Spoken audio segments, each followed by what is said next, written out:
stance because his consultants say that it's a tough race and you want to win. And that, to me, is about character. And I think it would be, to me, the most important thing of this race is, look, people don't have to agree with me on everything. They'll never agree with me on everything. But do you want principled leaders? Do you want someone who listens and who will tell you straight what they're going to do? Or do you want someone who just is sort of at the whim of the next political talking point and yet will vote in a more extreme way? And I think that's the fundamental difference. What is he tap dancing around? Certainly around abortion. I mean, he has campaigned and fundraised for his whole career on zero exceptions, nothing for women who are raped or who have been the victims of incest. He's been very, very staunchly. He's introduced legislation to increase criminal penalties on doctors and women. Like, he's really been a champion on that issue. But then when he's in a tough race, he'll just say, I'm pro-life, I'm pro-life. When they ask him specifically, what about, women who have been raped? He's been told not to say any of those words, and he just won't own his position. And I think, particularly for women, they can see through that. And again, if you have that strongly held view, which lots of people do, just own it, man. Now, Slotkin's Republican opponent, State Senator Tom Barrett, is saying what many Republicans are saying: secure the border, stop the spending, get tougher on crime. He supports a parent's Bill of Rights on the education front and does support what he calls responsible spending to help Ukraine. But he had this to say to Slotkin's criticisms of him. My opponent is in a desperate attempt to try and, throw criticism at me to deflect away from her failures in Congress that have, led to record high inflation, that families like mine are facing, energy costs that are through the roof. We're about to hit another cold winter in Michigan, and we're already seeing that home heating costs are just going to be astronomical this winter. But, my opponent wants to make this entire campaign about abortion. I am pro-life. People in my district know that about me. I've been elected as a state legislator with a pro-life voting record. In Michigan, we have this disastrous Proposal 3 late-term radical abortion proposal on the ballot that my opponent supports. There are very few countries in the world that allow abortions beyond 20 weeks of pregnancy. And if Michigan passes this proposal, it will nullify all of our state laws that have restrictions on late-term abortions. I can't be more clear about it. I'm opposed to Proposal 3. That's what my opponent supports. I frankly don't. I know a lot of Republicans right now are talking about inflation, crime, the border. And so a lot of these local congressional races start to all kind of sound the same. But you actually have something going on in Michigan in your district that's pretty unique, and it has to do with, I would say, manufacturing.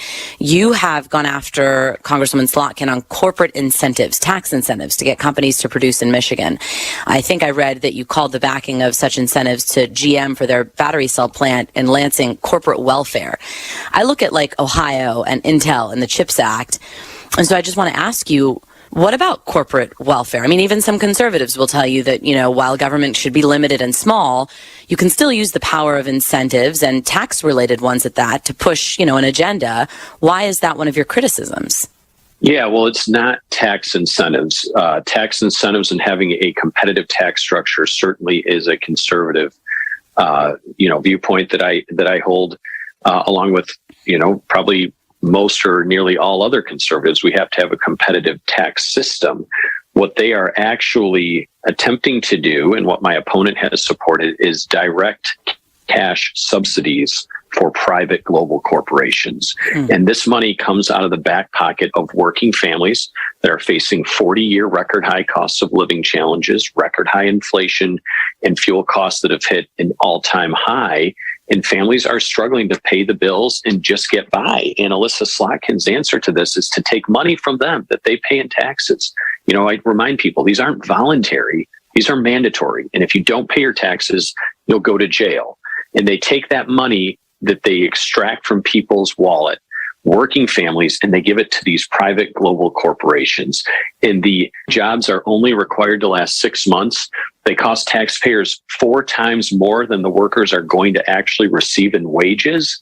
And the stacking up of issues of concern with it lead me to feel like, the corporate entities that have the lobbying muscle and the ability to influence policy twist the arms of these legislators to get these high dollar corporate, subsidies in place. These aren't tax code changes that benefit all taxpayers by being more competitive, they directly pick winners and losers.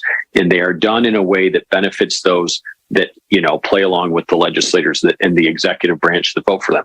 Finally, does all of this feel a little overwhelming? You are in one of the hottest races in the country, among the most expensive races, and maybe the most expensive midterm year ever.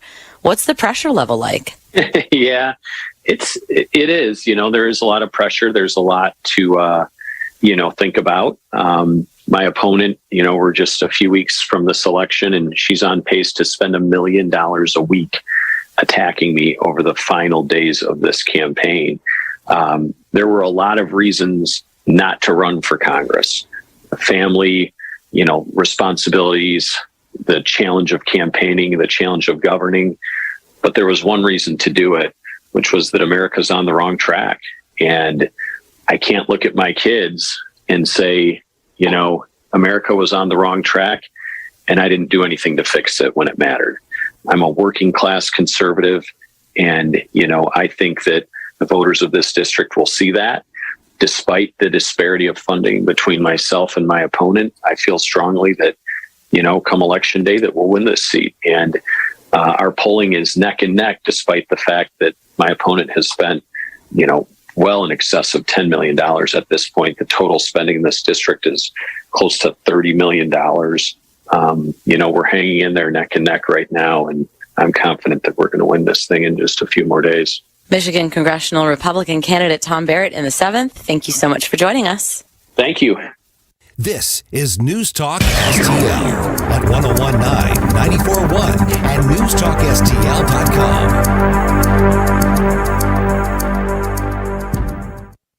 Let's see, if something costs less, but people are happier with it, that sounds like something to look into, and that's MediShare. Maybe you've heard switching to MediShare to pay for healthcare can save the typical family $500 a month, and that's huge, but it's also true that people are way more satisfied after making the switch, too. The customer satisfaction rate for MediShare is double that of the typical health insurance plan. Double. MediShare works. It's been around for more than a quarter century, and members have shared more than $3 billion of each other's bills. People love having telehealth and a huge nationwide PPO network. So yeah, you can save a ton and like it better. Imagine being happy with how you're taking care of your health care. So if you're self-employed or part of the gig economy, or you just want a plan you're happy with, you can call right now and get a price within 2 minutes. A very, very smart use of 2 minutes. Here's the number you need. 844-94-BIBLE. That's 844-94-BIBLE. 844-94-BIBLE. Paid for by Christian Care Ministry. Chest up, engage your core, dig At Misty's gym, boot camp gets pretty close to the real thing. She wants to spot a personal trainer with a military background. I can cover this week's boot camp, but we need someone stat. Isn't your cousin a Marine? Indeed can help her hire great people fast. I need Indeed. Indeed you do. We instantly connect you with quality candidates whose resumes on Indeed match your job description. Visit Indeed.com/credit and get $75 towards your first sponsored job. Terms and conditions apply. At Simply Safe Home Security, we know in an emergency, the clock is ticking.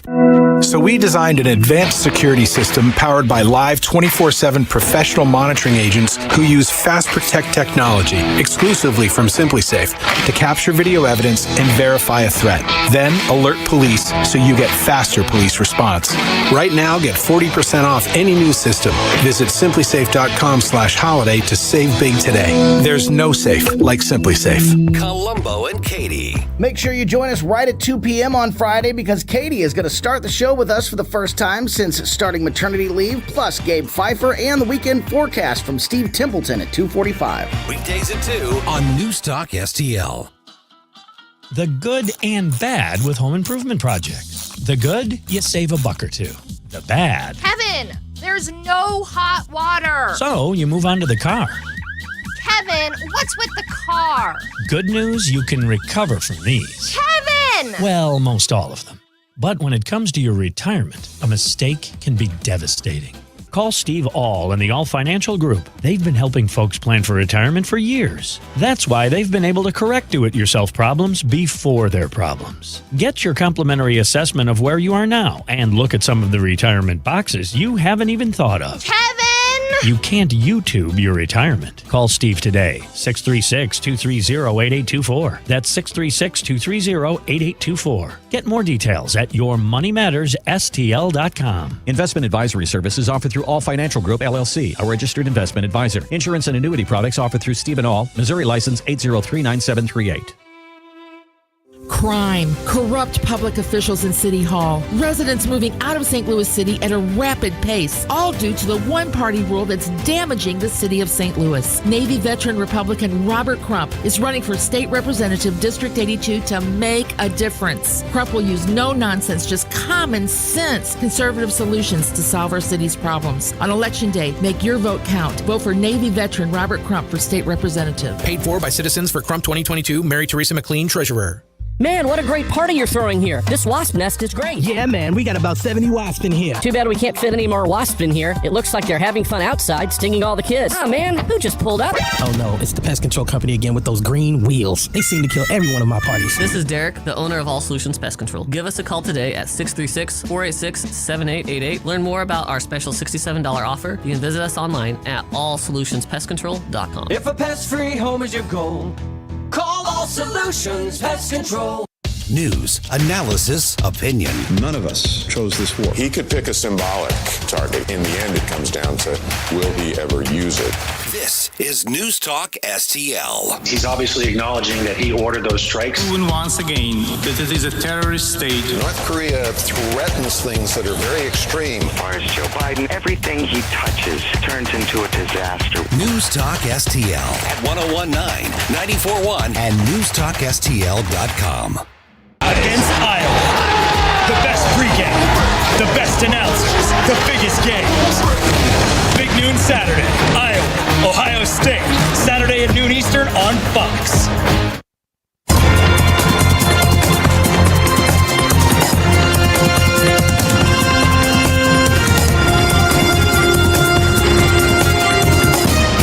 Now, a look at what's happening from the Fox News Rundown.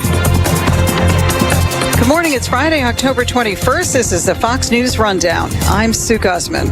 President Biden travels to his home state of Delaware today. Details from Fox's Ryan Schmelz.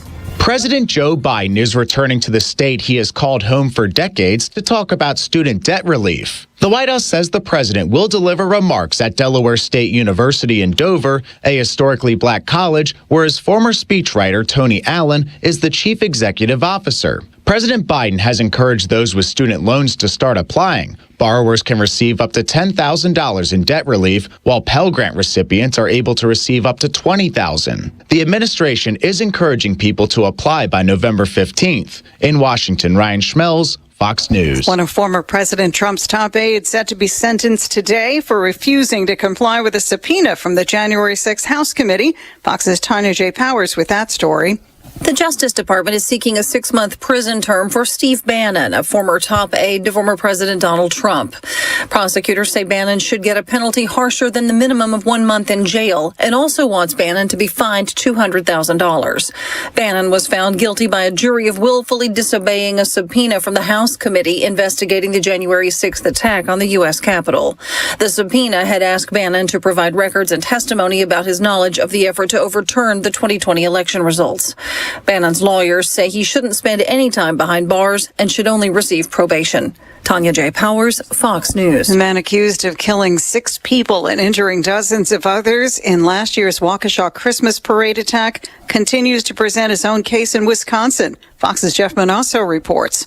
After almost 3 weeks of testimony and evidence, prosecutors in Waukesha County Court rested their case against Darrell Brooks Jr., who's accused of plowing his SUV into a crowded Christmas parade last year. There's always two sides to every story. Brooks, yesterday, in his very short and deferred opening statements, he later questioned his own witness on why that witness would call Brooks. Who's that? That would be you. Why would you say it would be you? Because that's your name. Brooks defending himself amid constant outbursts, rants, and disruptions, and threats from the judge to remove him from the courtroom. Jeff Manasso, Fox News. And the Pentagon introduces new policies on reproductive and abortion care for soldiers. More from Fox's Gernal Scott. Secretary of Defense Lloyd Austin's new guidelines will protect the privacy of soldiers seeking an abortion. Proximity to care will also be easier, even when relocating. Pentagon spokesman Air Force Brigadier General Pat Ryder says regardless of where one is stationed, such moves should not limit their access to reproductive health care. Local commanders won't have a say in who gets care. Availability of care will also be clearly posted on installations. Secretary Austin wants the policy effective by the end of the year. Gernal Scott, Fox News. And have a great weekend. I'm Sue Guzman on the Fox News Rundown.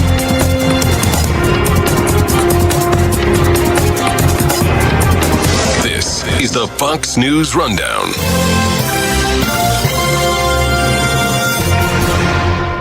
This is News Talk STL at 101.9, 94.1, and NewstalkSTL.com. So many ways to listen to News Talk STL. Join the conversation. All you have to do is say, "Hey Alexa, play News Talk STL." Welcome to News Talk STL, conservative talk radio for St. Louis. Hey guys, Columbo here, reminding you that if you belong to an organization like a school or a church, or your kids are part of a group or a sports team that needs to raise money, there's no better way to do so than with a TJ's Pizza fundraiser. TJ's Pizza has been helping local organizations raise money for over 30 years to the tune of tens of millions of dollars. A local company helping local people, and there's lots of different ways TJ's can help you raise big money fast. Get started now at tjspizza.com.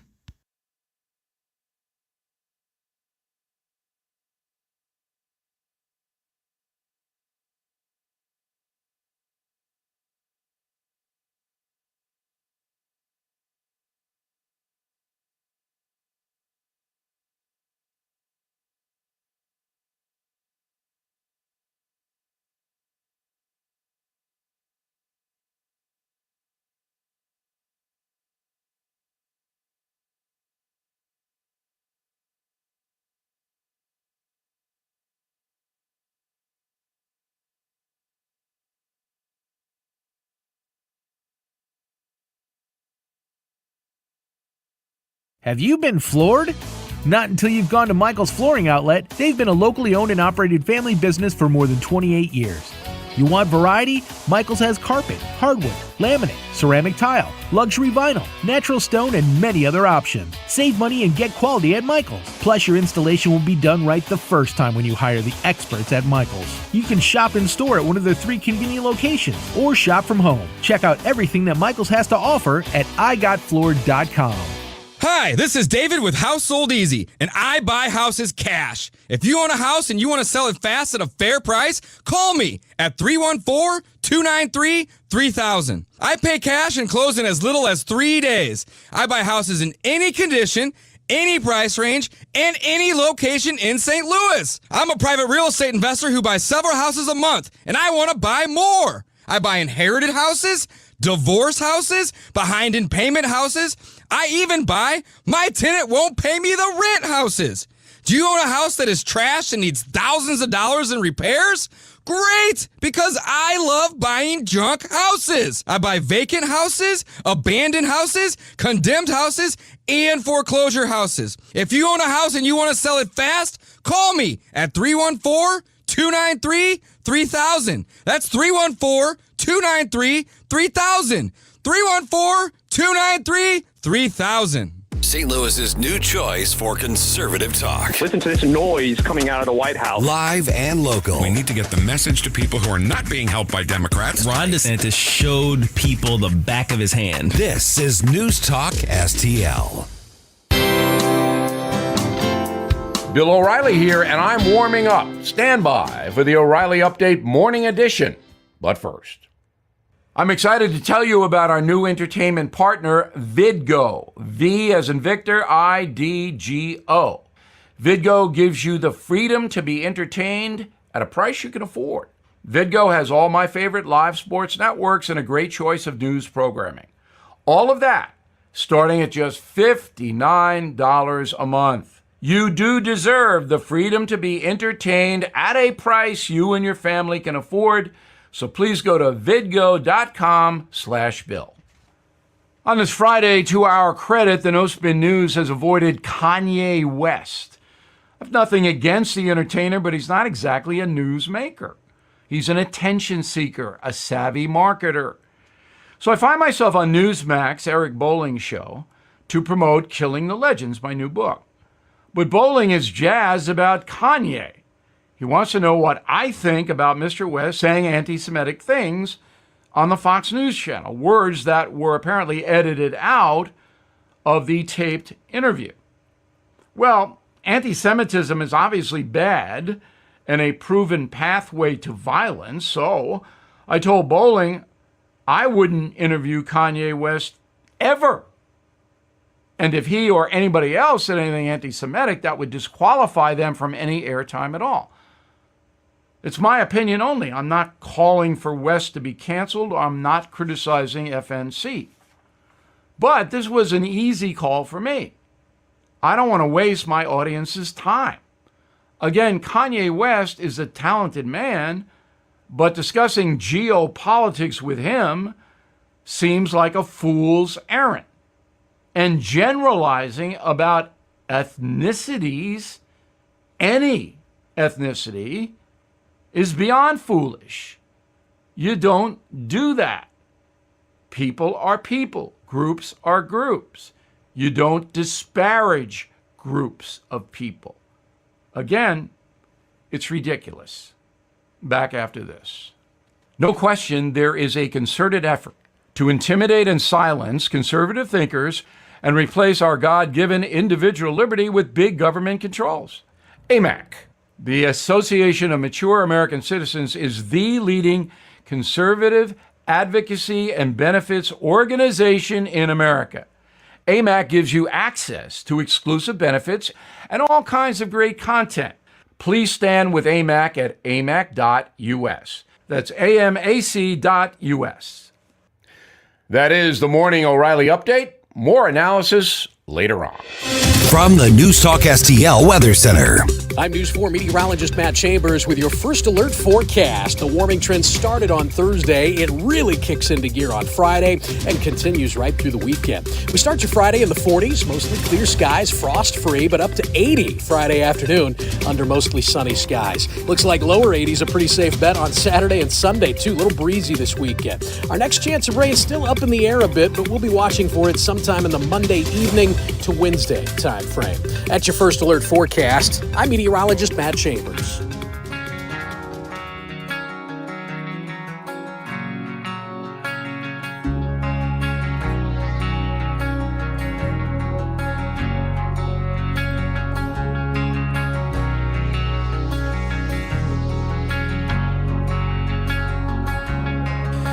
We've been talking an awful lot about what's driving voters in this particular election cycle.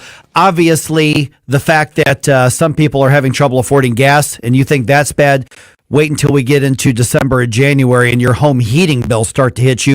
Well, we all know that's from the Biden administration's policies as much as they want to blame, well, everybody else. Well, the left, they want to make things about abortion. They want to make things about sexuality in public schools. They want to make it about anything except the economy. But let me tell you something else that they want to fire up their base about, and that has to do with the Second Amendment and gun control. Matter of fact, you've got the president recently this past week at a political rally saying, give me a Democratic majority and I'm going to give you more gun control. I'm going to give you an assault weapons ban. They actually said that. They think that's a winning message. I don't think they're right in a lot of the country, but that's what they're banking on. I'm Mike Ferguson. Good morning. Happy Friday. Still ahead here right around 6:05. Our good friend Paul Kurtman, freedom fighting Paul Kurtman, going to be with us and kind of assess the week in politics.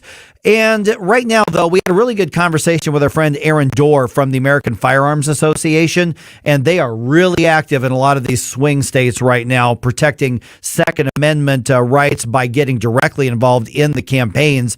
So we had him assess the left's continued attempt to chip away at your personal freedom. Here's what Aaron had to say. When we look at the upcoming elections, you would obviously think that the left is worried about what's on people's minds, economy, the cost of things. But instead, they're going for the divisive issues, which is very, very bizarre to me. The president has promised that if he gets himself a Democratic majority, particularly in the Senate after the elections, one of his sales pitches is that he will deliver gun control.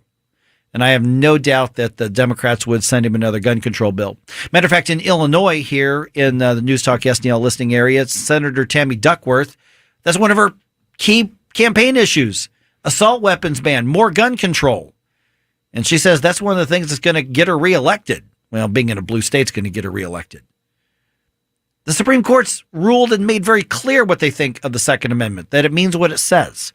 So why is this still happening? Aaron Dorr from the American Firearms Association joins us again. Been a while, Aaron. Good to have you back on the program. I'm not surprised that Joe Biden and Tammy Duckworth and others are, calling for gun control. It's just part of their worldview and their belief system. But it just has me scratching my head that they're taking such a direct, we don't give a rip about not just the Second Amendment, but what the Supreme Court says about the Second Amendment. Where do you read the debate and the conversation over it right now? Well, good morning, guys, and thanks for the time. Good to be back on the air with you. I think the bottom line here is that these people are committed tyrants, and they just simply can't help themselves. And so, frankly, we're pleased to see people like Duckworth going out there and telling everybody in America what we all know to be true. These people want to disarm each and every one of us. Consequences be danged. And so it actually works out pretty good. Because you're seeing other races across the country, swing states, that are swinging back the right direction right now because Americans are seeing the reality of the worldview of today's Democratic Party. Good morning, Aaron. Gabe Pfeiffer here. I think a court recently struck down New York's attempt at kind of reinvigorating their own gun control issues out there. So do you think voters in other states have any hope that, the gun controllers anyway, have any hope of their preferred laws getting on the books? Well, no, the Bruen case was very clear. Any future gun control laws have to show how they're in agreement with the national history of Americans owning firearms. And they have to show how they're not a fair use doctrine violation. So the AR-15 is the most common firearm in America today, between 20 and 40 million in circulation. So this will not survive these court challenges. It's going to take some time to see this all get worked through the process. But after the Bruen case in June, you already have other states like Maryland, like California, having to relook at their magazine limit bans, their AR-15 bans. These things will not stand long term. Yeah, but Aaron, isn't that kind of the point on the left, is that you just said it's going to take a long time? They may know that they're going to be struck down because they're in violation of the Second Amendment, but at least for a while, they can restrict freedom and tell people they're making them safer. So you've got an abuse of the process and, frankly, an abuse of the Constitution on this. I don't know, maybe they're trying to chip away at it, hoping they'll make some kind of progress, but it's an absolute flaunting of the co-equal branch of the Supreme Court, not to mention the Constitution. They just keep coming back and back and back. Well, it is, and that's why the ultimate check on this kind of runaway power is we the people. That's why you're seeing races like Nevada, Arizona, Georgia, these races that were all kind of going blue 6 weeks ago. They're all heading back right now because Americans are tired of being this nonstop war against our basic right to defend ourselves against criminals and tyrants. So the aggression from people like Duckworth will probably pay out in spades for gun owners if we flip one or even both chambers later on in November. So, Aaron, what I hear you saying is that the voters aren't buying it. That they see this as a non-issue given all of the problems they're having at the grocery store and at the gas station.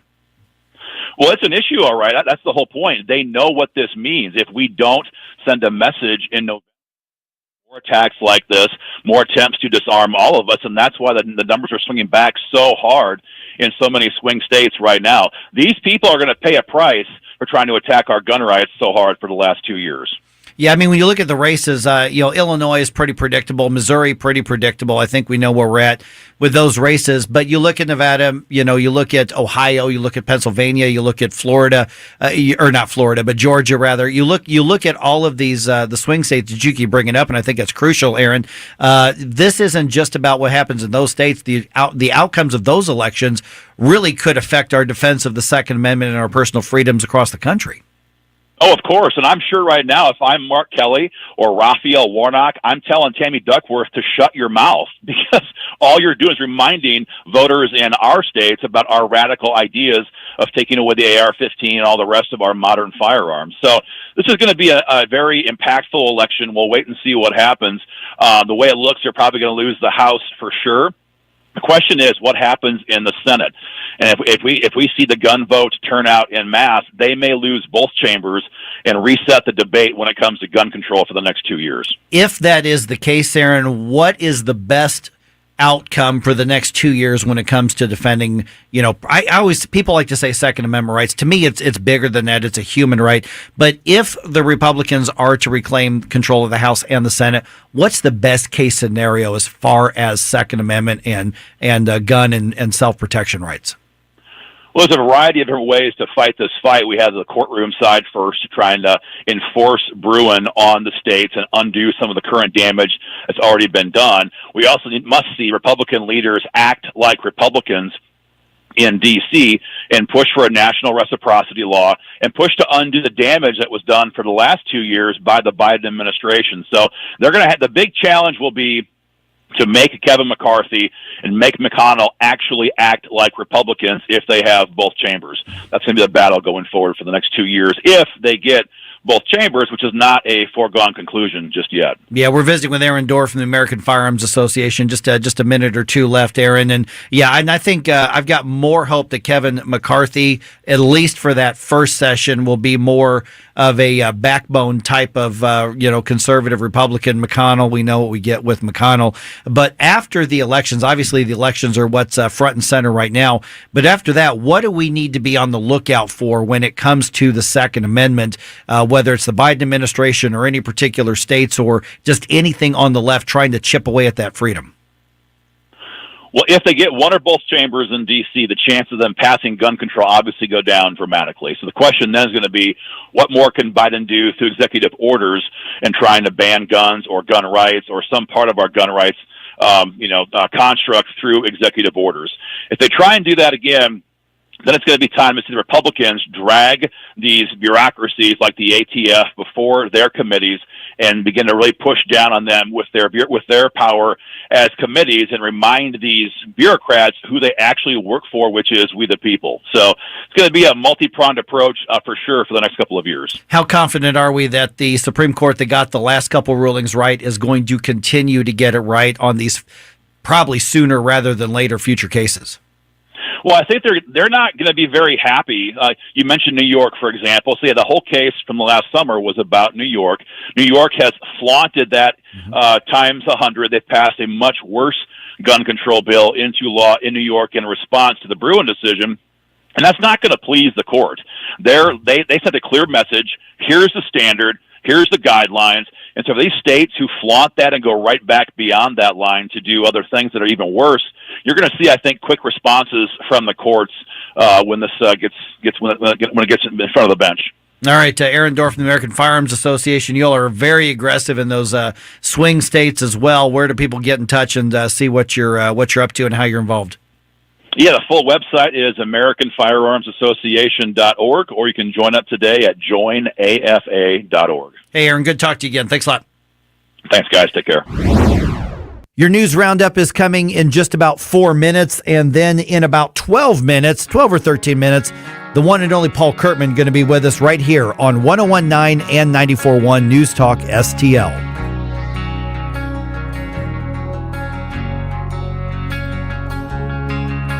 Let's get the conversation started, St. Louis. This is Mike Ferguson in the morning on News Talk STL.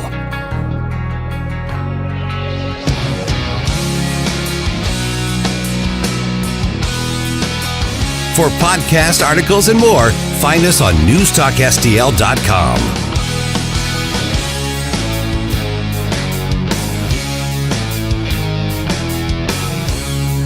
Columbo and Katie. Make sure you join us right at 2 p.m. on Friday because Katie is going to start the show with us for the first time since starting maternity leave, plus Gabe Pfeiffer and the weekend forecast from Steve Templeton at 2:45. Weekdays at 2 on Newstalk STL. Michael's Flooring Outlet is a locally owned and operated family business for more than 28 years, featuring exclusive products, unbeatable prices, and expert installation. You can choose from a wide variety of flooring options, including carpet, hardwood, laminate, ceramic tile, luxury vinyl, natural stone, plus many other options. And you'll gain a peace of mind knowing that your flooring and carpet installation will be done right the first time when you hire the experts at Michael's. You can shop in-store at one of their 3 convenient locations or shop from home online. Check out everything Michael's Flooring has to offer at igotfloored.com. Newstalk STL is proud to have Doug Voss of Safe Money Radio as part of our lineup each week. Doug has been a staple on St. Louis radio for many years as one of the leading financial experts in the area. You can hear Doug and Safe Money Radio 3 times every weekend on Newstalk STL. But in case you miss anything, you can check it all out at DougVossSafeMoneyRadio.com. What else do our listeners need to know, Doug? Simply put, I focus on helping pre-retirees and retirees build, preserve, and protect retirement assets, and I've been helping my clients solve their insurance and financial needs for the past 33 years. I also strive to educate my clients on how to prepare for retirement, minimize the impact of market volatility on their assets, and deal with the challenges of increased longevity. Call me today at 844-676-SAFE. That's 844-676-7233. Doug Voss is a registered representative. Securities offered through DHL Securities LLLP, member FINRA and SIPC. The Vic Porcelli Show. Ken and Dr. Tobler, did you see the picture of Kanye with a shirt on, and on the back it said, "White Lives Matter"? He was originally Kanye West, right? Yep. Then just Kanye. Now he's just Ye. Is he? Oh, you're kidding me. No, yeah, really? Oh, yeah. Now he's just Ye, Y-E. So soon to just be E. Vic Porcelli, weekday mornings at 9 on Newstalk STL.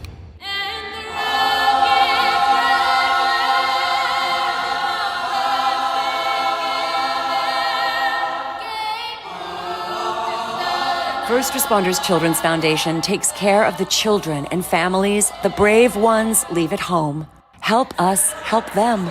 These are the beautiful voices of police officers, firefighters, nurses, and teenagers who remind us that we can come together and create harmony and unity.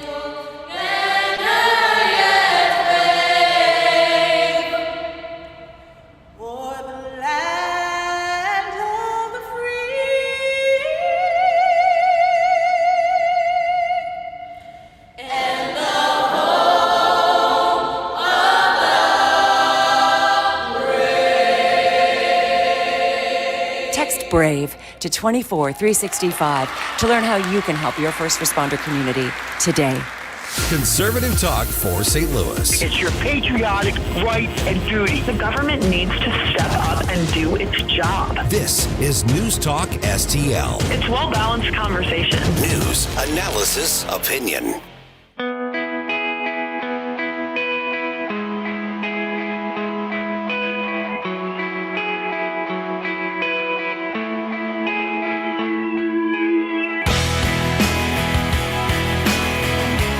Talk lines are open now at 314-912-1019.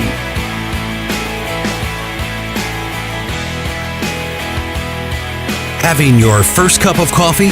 Mike's on his third.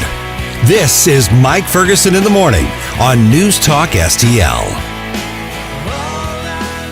All right, a lot going on today.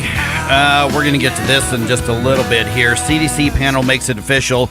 They think the COVID vax should be included in the list of regular shots and boosters permanently. Add it to the list. What does that mean for your kid and your school? Maybe nothing, maybe something. So we'll get into that in just a little bit. A lot of Twitter employees are probably nervous right now. They should be. I'm perfectly okay with that. We'll tell you why. Also, criminal charges are filed against some daycare workers who scared the crap out of some toddlers. You may have seen this video on social media. This was insane. Ken, did you see this? What? This video in Mississippi, this daycare. And this teacher put on like a Halloween mask and just started scaring these little toddlers like crazy. to where like the whole room was crying. Yeah, it was actually a mask that my daughter was deathly afraid of when she was about 4 years old, and those kids were brutally scared. They were really terribly scared. Horrible jerks. Teachers have been fired, but now criminal charges have been filed. Okay, they were jerks. They were terrible daycare workers, but we'll talk about whether or not criminal charges should have been filed. I think that's interesting. Well, I mean, to this day, my daughter has issues with it, with looking at that mask. I mean, that mask is particularly scary for little kids, and it can have a long-term effect. Yeah, it's the mask from the movie Scream. Yeah. Back in, what was that, the 90s, early 2000s Yeah, I that think movie came out? Yeah. late 90s maybe.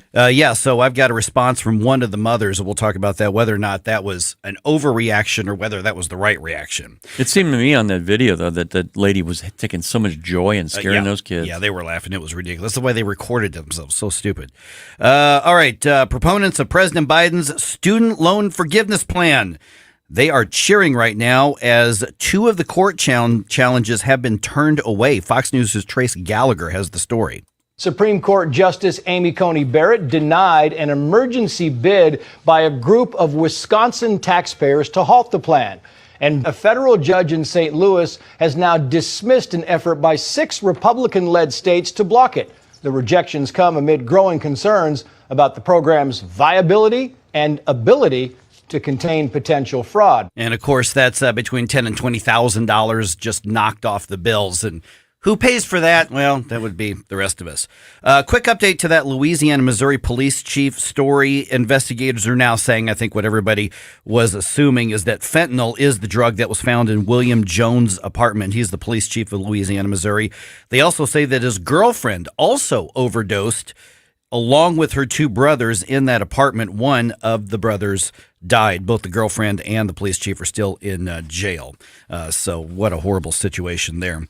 CDC panel is recommending that COVID-19 vaccines be added to the actual list of the vaxes that are supposed to be part of the schedule, the ones you're supposed to get regularly and for schools and things like that.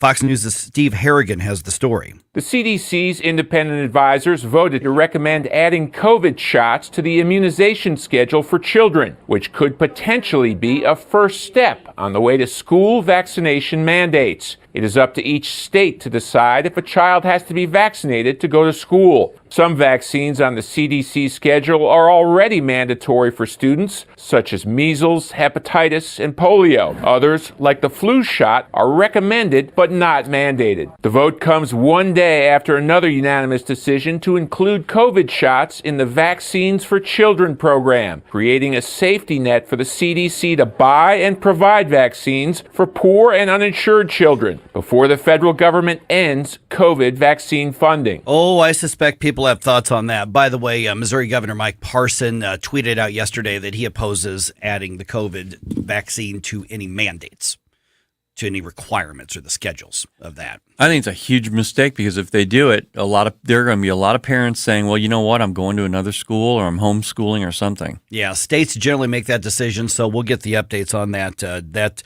doesn't surprise me that the CDC is still pushing this, but it's going to see a lot of pushback in the states.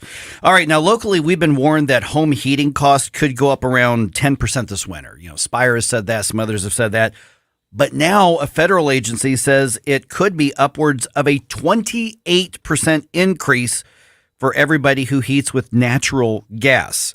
And that's almost everyone in the St. Louis region. And they want to blame everything and everybody except the Biden policies on that. So we'll have a little more information about that just ahead. Real quick, we've got Paul Kurtman coming your way here at 6:05, going to review the week. And 4 Cardinals are finalists for the National League Gold Glove Awards for this season. Paul Goldschmidt, Tommy Edman, Brendan Donovan, and of course, Nolan Arenado. Winners will be announced November 1st during the World Series. Paul Kurtman going to be with us at 6:05 right here on 101.9 and 94.1 News Talk STL.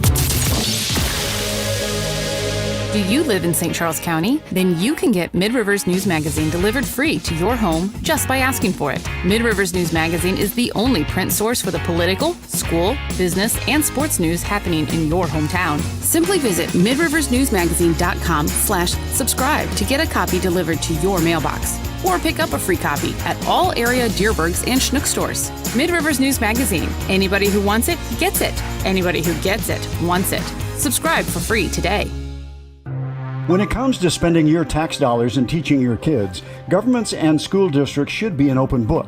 But in Missouri, that's not always the case. Recently, the Show Me Institute sent out a sunshine law request to school districts across the state, asking for information on whether certain topics are being taught. Specifically, a controversial one called critical race theory was included in the list. Many districts didn't respond. Some wanted to charge large fees to process the documents. Lee's Summit outside Kansas City wanted over $35,000. A rural district, Morgan County, wanted $15,000. The Sunshine Law does allow charging a reasonable fee for sending out information, but there's nothing reasonable about $35,000 or $15,000. These districts should want to be transparent about their curriculums. Taxpayers deserve to know what their kids are being taught. Learn more at showmeinstitute.org. The Show Me Minute has been brought to you by Show Me Institute and Show Me Opportunity.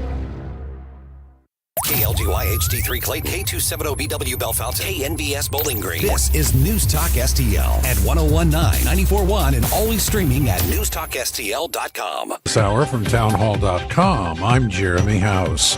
European Union leaders are trying to shore up support for Ukraine after President Volodymyr Zelensky warned that Russia is trying to spark a refugee exodus by destroying his country's energy infrastructure. Pentagon Press Secretary Brigadier General Pat Ryder says the U.S. assesses Russians are getting help from Iranians in hitting Ukraine with drone strikes. Our understanding is that they're on the ground in Crimea assisting Russian military personnel as they conduct these drone operations in Ukraine. Russia is increasingly targeting Ukraine's power stations, waterworks, and other key infrastructure. The Conservative Party is choosing a replacement for Liz Truss, who resigned as Britain's prime minister after a turbulent 45-day term. The speeded-up race will see a new leader chosen within a week. Get ready for sharply higher costs to heat your home this winter. Maybe 28% more for those who use natural gas. That's about half of all U.S. households. If you rely on heating oil, you'll likely pay 27% more, and 10% more if you use electricity, says the Energy Department. Why? Well, a couple of things to begin with. Global energy consumption has rebounded from the start of the pandemic, and supply was barely keeping pace before the war in Ukraine reduced supplies even more. In New England, where a lot of people use heating oil, it'll likely cost more than $2,300 to heat a typical home this winter. That's according to the Energy Department. I'm Rita Foley. China is doubling down on its at times draconian zero-COVID policies, even as the population may have wished for a hint at the Communist Party's Congress that the rules would be eased. On Wall Street, Dow futures are off 126 points. NASDAQ futures are down 105. More on these stories at townhall.com. Relief Factor, pain relief that's natural, pain relief that works, and pain relief that attacks the source of the pain. That's the experience of tens of thousands of Americans who are taking Relief Factor right now. See their incredible video endorsements at relieffactor.com and then order your 3-week quick starter pack for just $19.95. That's less than $1 a day. Find out if it can work for you like it works for me by ordering your 3-week quick starter pack today. Relieffactor.com, relieffactor.com. Be the next success story. Hi, my name's Adam Barada. I'm the owner of Advantage Gold, the highest rated precious metals firm in the country. Now, we've won the Best of TrustLink Award 4 years in a row because we educate our clients on how to buy gold and silver the right way. We don't pay celebrity spokespeople millions of dollars. We'd rather pass that value on to you. Call 800-900-8000 and speak with one of our experts. We'll send you a free gold kit along with my latest national best-selling book, The Great Devaluation. Call 800-900-8000. Call 800-900-8000. Another lawsuit against Google. This one. From the Michaels Flooring Outlet Traffic Center. It's very quiet at the moment. We haven't had any incidents or accidents. We do have a piece of good news for North County drivers for later on today. The new ramp from eastbound 270 to New Florissant is scheduled to reopen. That should be before the afternoon rush. We waited for that one for a while. This report sponsored by Blindster. Need new blinds or shades? Blindster.com offers custom-made blinds, shades, and shutters shipped right to you at prices less than the big box retailers. Blindster blinds are easy to install and they're guaranteed to fit. Don't overpay for new blinds. Shop today and save big at Blindster.com. NewstalkSTL.com. I'm Joe Sonderman from the News Talk STL Traffic Center. From the News Talk STL Weather Center. Nice and toasty today, partly cloudy to mostly sunny with a nice breeze out of the southwest at about 10 to 15 miles per hour this afternoon. And the high temperature, 80 degrees. The normal high is about 67. Overnight lows tonight in the 50s. The high tomorrow about 83 degrees and 79 on Sunday. Now a very low rain chance on Sunday for a spot shower, but most of the rain should hold off until next Tuesday. Enjoy your weekend. I'm KMOV First Alert meteorologist Kent Earhart. This hour of News Talk STL brought to you by The Dental Link. Call Dr. Alan Link today, 314-794-6464 to schedule your free consultation. Offices in Baldwin and Melville, 314-794-6464. Life insurance is one of those things that just about everybody needs, but few people actually have. Hey, if you die unexpectedly without life insurance, guess what? You'll leave your family with even a bigger mess. Life insurance will help replace your family's income. It'll help cover burial expenses. Life insurance can even help pay off debt like credit cards and medical bills. Life insurance can even pay for college. And if you own a business and you die, life insurance can help your business from collapsing. It can even help cover estate taxes. Life insurance has never been more affordable and needed. Plus, you can always shop around even if you have a plan and save some money. So call the Life Insurance Quote Line right now for free pricing information. 800-979-3060. 800-979-3060. 800-979-3060. That's 800-979-3060. This is what's happening. You can't get me more outraged than right now. They sense that the Republicans are going to take charge in the House. Keep our numbers in the Senate. News, analysis, opinion. We're going to win big on Election Day. This is News Talk STL. Mike Ferguson. This is the kind of adventure I usually have to force upon us, and here it is, falling into our laps. Gabe Pfeiffer. They're buying it. Get up! Get up! Can't you hear the alarm? Get up, St. Louis. Why don't you pop a squat, son? Mike Ferguson in the morning on News Talk STL. Get up! Get up! This is your cousin Bob. Did you know there are Republicans in South St. Louis City, guys? Yeah. Really? Yeah. One of them's actually running for state representative. Jay Coher is going to be here at 6:35 to give us his take on what he would bring to the legislature if he is elected. That's going to happen, like I said, just about 30 minutes from right now. And at 6:50, this is an interesting one. You saw that video. Did you see that video of this daycare worker in Mississippi who put on the Scream movie mask and just scared the bejesus out of those little toddlers? I didn't see the video. I saw the headline, though, and I am intrigued. Yes, because they have now been charged criminally. These people are going to pay a price. Yes. They are now being charged criminally for scaring the toddlers.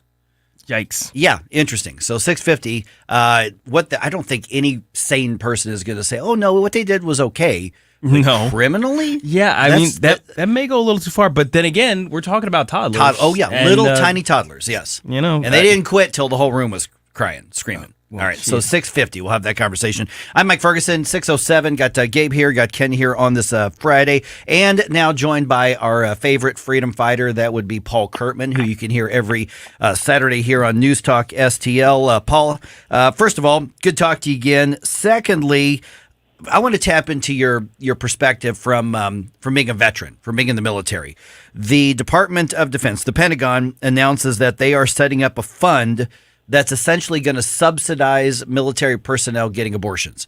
So it's kind of like what St. Louis City is setting up, to where it says if you live in a state, if you're stationed in a place that is pro-life and you want to go get an abortion, you can tap into this fund and we'll pay the travel cost and all this kind of stuff. They're still not allowed to actually pay for the abortion, but basically they can subsidize it. One of the arguments being made by the defense secretary, Paul, is that, well, this is a matter of military readiness as well. What's your take on this? Yeah, I think that is just, well, first off, good morning, guys. Great to be with you again. Getting to that point, though, that is just a bunch of malarkey. The whole point of troop readiness is to be ready. You're not supposed to get ready. You're supposed to stay ready. If you're not staying ready, then you're not ready. And that's why for years and decades, and really since, I mean, you go back and study the military of any civilization, any government, any empire in the history of the world, they always had rules for being in the field. This whole idea of women not being allowed in combat has a lot more to do with things like women not getting pregnant in the field. When I was stationed in Kaneohe Bay, Hawaii in the Marine Corps, there was a scandal that erupted at Schofield Barracks, which was the Army base, because the women that were in the field had been prostituting themselves out to the male soldiers. So the idea that we're just going to subsidize abortions because it's all about troop readiness, it's just a big lie. There's things that you can put in place, things that have been in place for millennia to prevent that kind of thing happening so the military can stay ready. And I also think it just is a further sign of decline of the U.S. military. Recently, the Heritage Foundation put out a report saying that the U.S. military, for the first time since they've been tracking our military readiness and our ability to wage wars on multiple fronts, for the first time, they said we are too weak to do it. And some of that has to do with the woke ideology, and a lot of it also has to do with the fact that leadership has not been continually advocating for the freedom, our own freedom to travel anywhere in the world where we need to travel. For example, these islands that China has been building. You know, we don't have the freedom to travel through those coastal waters anymore because of we have allowed China to push out into the ocean. So, I mean, you just add one thing to the other. This is just the latest string in, and the decline of our military readiness, and it's ultimately going to be declining in troop morale, too. What do you do with the soldier who gets a woman pregnant now? What do you do with that guy? What do you do when he wants to go to a JAG court and say, hey, this is my kid, too. I don't want to have an abortion. So this is not going to do anything to fix any type of problem. It's not going to do anything for the morale or to keep troop readiness. It's actually going to make everything much, much worse. And it's also going to pit the American people against the U.S. military because, as Thomas Jefferson once said, to compel somebody to pay taxes to support things that they abhor or find sinful is tyrannical. And people actually feel that way. Morning, Paul. Gabe Pfeiffer here. You know me. I imagine you agree with me that this whole DOD thing is kind of going along the slippery slope, and we're just kind of seeing those horrible dividends paid out. And similarly, we've got the CDC now wanting to recommend the COVID vaccine be added to the regular schedule for shots and boosters. I imagine that's going to hit the military. It already hit the military, so now it's coming into schools, very likely anyway. Where do you think we go from here? Are the states going to acquiesce? Are we going to stand up? I know Governor DeSantis in Florida has already staked his claim on it. Where do you think the rest of the country is going to go with this? I think the majority of the country over time is just going to go right along with it. I hate to say it, but I'll give you another Thomas Jefferson quote. The natural progress of things is for liberty to yield and for government to gain ground.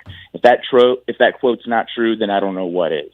I think over time we're just going to see more states begin to comply, and I also think we're likely to see the federal government, as they begin doling out money to the states, that money always comes with strings attached, and they will attach strings to the money in terms of making sure that states buy into the program of adding things to different schedules, different types of vaccines, and somehow the medical industry, the pharmaceutical industry has become a darling of the left. They used to be all against this type of thing, but you're going to have these companies that advocate to add this to the schedule because they're going to make a lot more money if they can just force parents to get their kids vaccinated. When I was in Jefferson City, we had a bill come up that said parents couldn't even take their kids home from the hospital unless they got a certain shot. And I think it's absolutely insane that we're having these conversations where the state is actually claiming ownership over people's children unless people actually comply with the government mandates to get your kid injected with X, Y, or Z. I think it's nuts, but like I said, I think over time, I think we're going to see states wind up complying. Hey, Paul, this is Ken. Getting back to the military personnel getting pregnant and having babies, isn't there something illegal about the use of their bodies in that way? What are the penalties involved in that?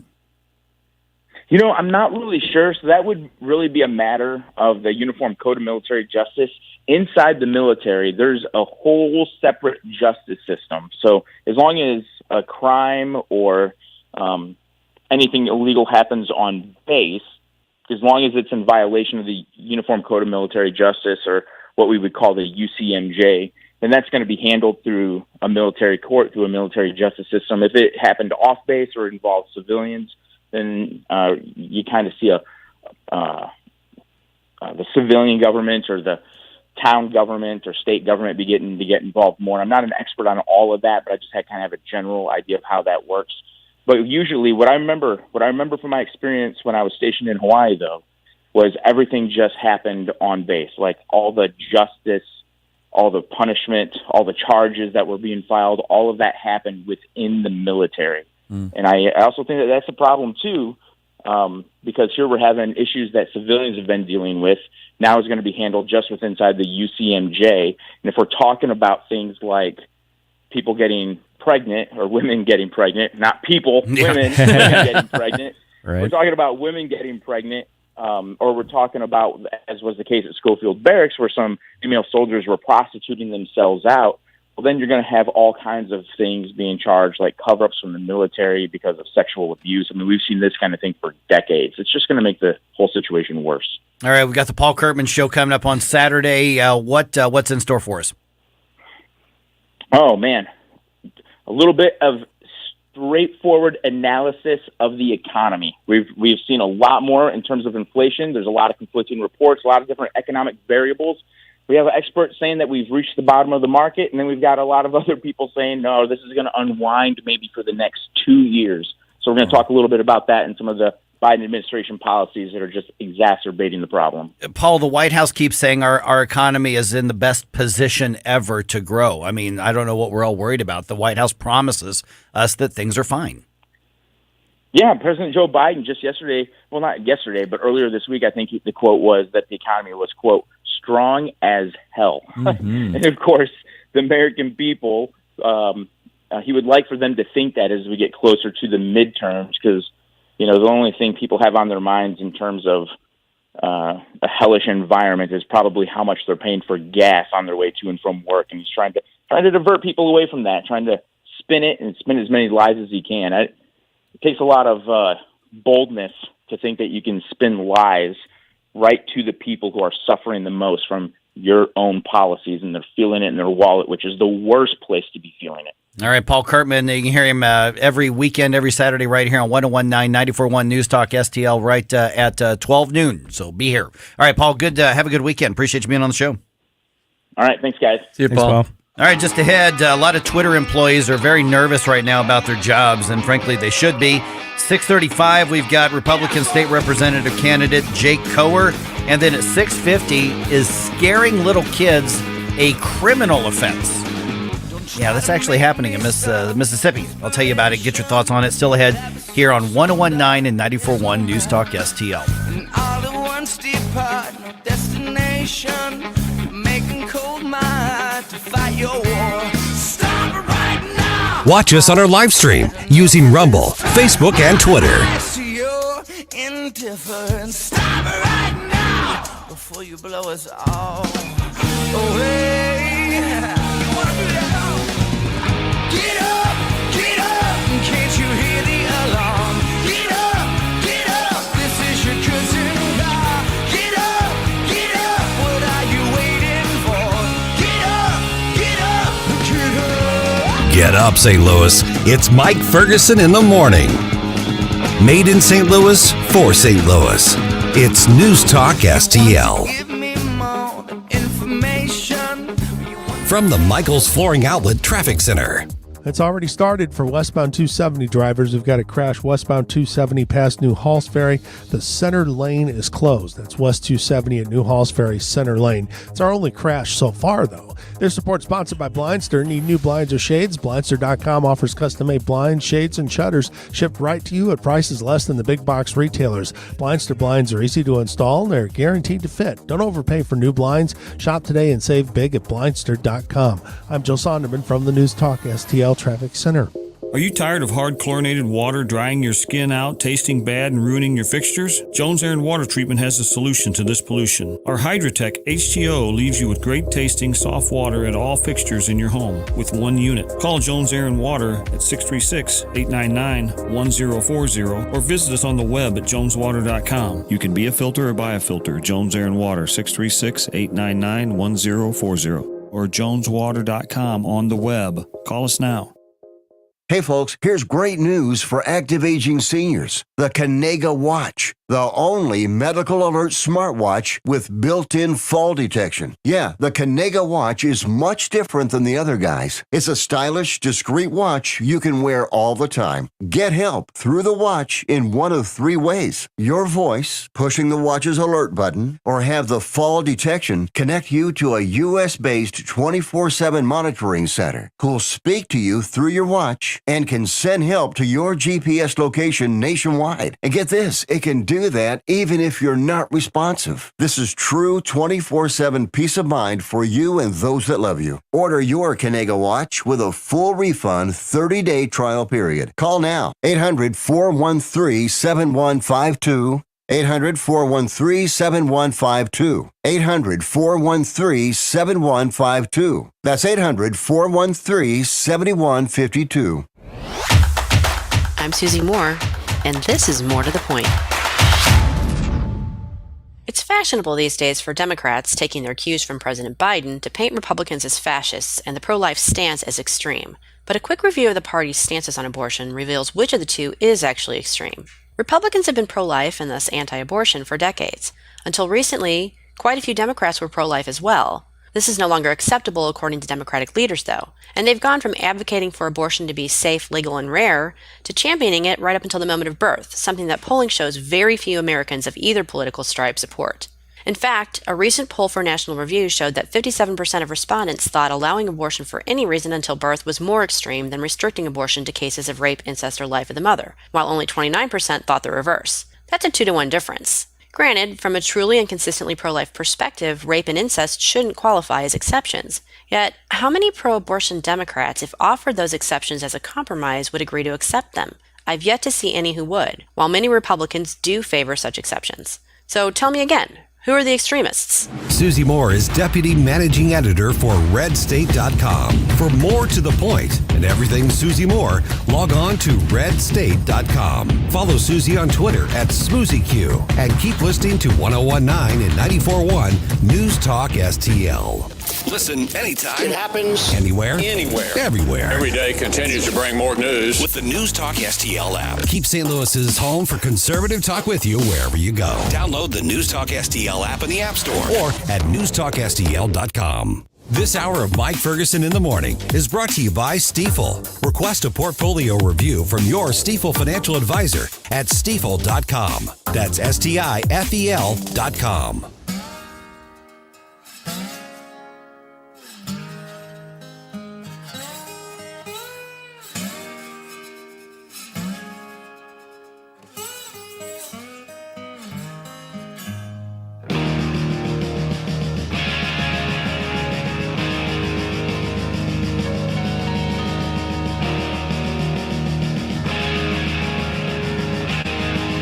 Talk lines are open now at 314-912-1019. Get up, St. Louis. It's Mike Ferguson in the morning. This is News Talk STL at 101.9, 94.1, 99.1 HD3 and newstalkstl.com.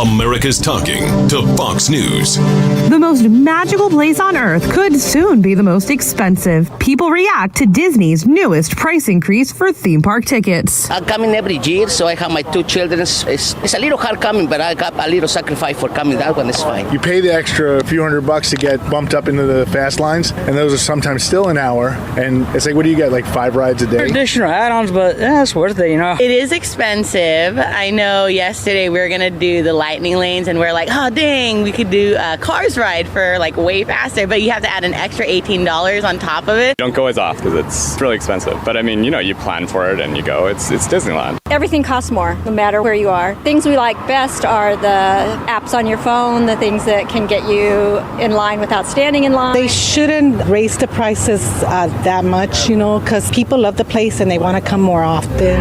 America's talking to Fox News. I call that package, sorry, bad news for Tony Colombo. Yeah, right? That's pretty much it. Disney addict. All right, I'm Mike Ferguson, 623 with Gabe Pfeiffer and Ken Williams here. A lot of workers at Twitter kind of nervous right now, guys. Mm-hmm. They are very, very nervous right now. As they should be. And I'm okay with it. If and when Elon Musk takes ownership of Twitter, it is said that he's ready to cut staff down to the bone. Fox News' Jill Nato sets up the conversation for us. Twitter's own staff's been warning that cutbacks on data security and content moderation could hurt the company and its users. But the Washington Post is reporting that Elon Musk is ready to cut 75% of Twitter's 7,500 workers. Job cuts have been expected because of the sale, but this kind of culling is reported to be far more extreme than what the company had planned. Musk had tried to back out of the $44 billion deal to buy Twitter.